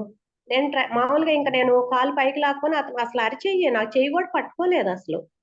ఒక్క అరిచేత్తోటే మోచేతి దగ్గర సపోర్ట్ పెట్టాడు. "భయపడొద్దమ్మా, ఏం కాదులే ఎక్కు" అన్నారు. అయ్య బాబోయ్! అంతే. ఎక్కాను. ఎక్కి నేను ఇంకా పైకెక్కి కాస్త లోపలికి సీట్ ఒకటి ఖాళీగా ఉంటే ఎళ్లి కూర్చున్నా. నా వెనకాల ఎక్కాలి గదా వాళ్ళు. హ్మ్. ఎవ్వరూ లేరసలు. అయ్య బాబోయ్! చాలా విచిత్రమే నిజంగా. మీరు మాతాజీ చేసుకున్న అసలు చాటింగ్ మిమ్మల్ని కాపాడుతోందేమో మాతాజీ ప్రతిరోజు. చెప్తుంటే బాడీ అంతా షేక్ అవుతుంది. అదే లేదు భయమేస్తుంది. నిజంగా మాతాజీ అదే తలుచుకుంటేనే అంత భయమొస్తది అసలు గదా! అసలు నాకు ఆ భయం కృష్ణుడే అనేది వచ్చినట్టు రాలేదసలు. అనిపిస్తుంది నాకదే మాతాజీ. ఆశ్చర్యం అనిపిస్తుంది. కృష్ణుడే వచ్చి ఆవిడని రక్షించినట్టు అనిపిస్తుంది. ఆ! డెఫినెట్‌గా వచ్చే ఉంటాడు నిజంగా భగవంతుడు. మాతాజీ ఆ రోజైతే ఉమ్. అసలు రెండిటి మధ్యన ఇరుక్కుపోయేదాన్ని అసలు. ఇంకా కాలు కొంచెం గూడా నాకు అమ్మో! సపోర్ట్ లేకపోతే అసలు ఇంకా భగవంతుడి లాగానే నేను మాత్రం ఇది మీ అందరికీ షేర్ చేయాలనుకుని ఆ రోజే చెప్దాం అనుకున్నాను మాతాజీ. మరుసటి రోజు క్లాస్ స్టార్ట్ అయింది గదా! ఆ! మీరు ఇంకా కొంచెం అక్కడంతా బిజీగా ఉన్నానన్నారు. నాకు గూడా ఇంక ఊరెళ్ళొచ్చి ఇంక పని మీద ఉన్నానని చెప్పి చెప్పలేదు. అప్పటి నుంచి అనుకుంటున్నా నేను షేర్ చేయలేకపోయాను. ఈ రోజన్నా షేర్ చేయాలసలు. Thank you mataji. షేర్ చేసినందుకు చాలా థాంక్ యూ. నిజంగా మీరు భగవంతుడి కృప మీ మీద ఉంది. ఆయన డెఫినిట్‌గా భగవంతుడే ఆ ఏదో రూపంలో వచ్చి కాపాడాడు మిమ్మల్ని ఆ రూపంలో.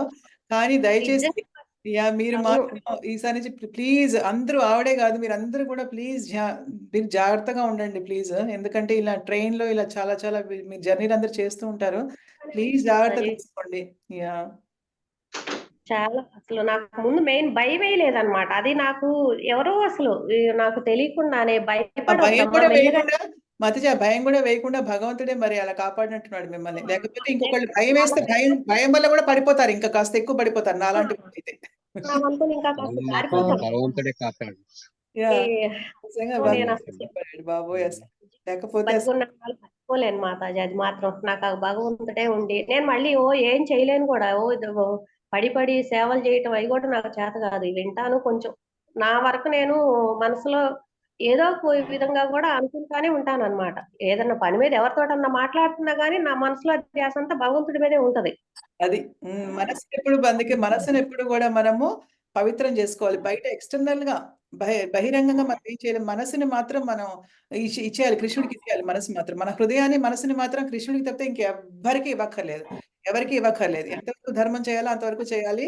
భగవంతుడినే ప్రేమించుకోవాలి. గోపికలు ఎలా అయితే ప్రేమించారో అది అత్యున్నతమైనటువంటి రస భగవంతుడితోటనమాట. మాధుర్య రస. గోపికలు భగవంతుడిని ఎలా ప్రేమించారో మనం కూడా అలా ప్రేమించాలి భగవంతుడిని.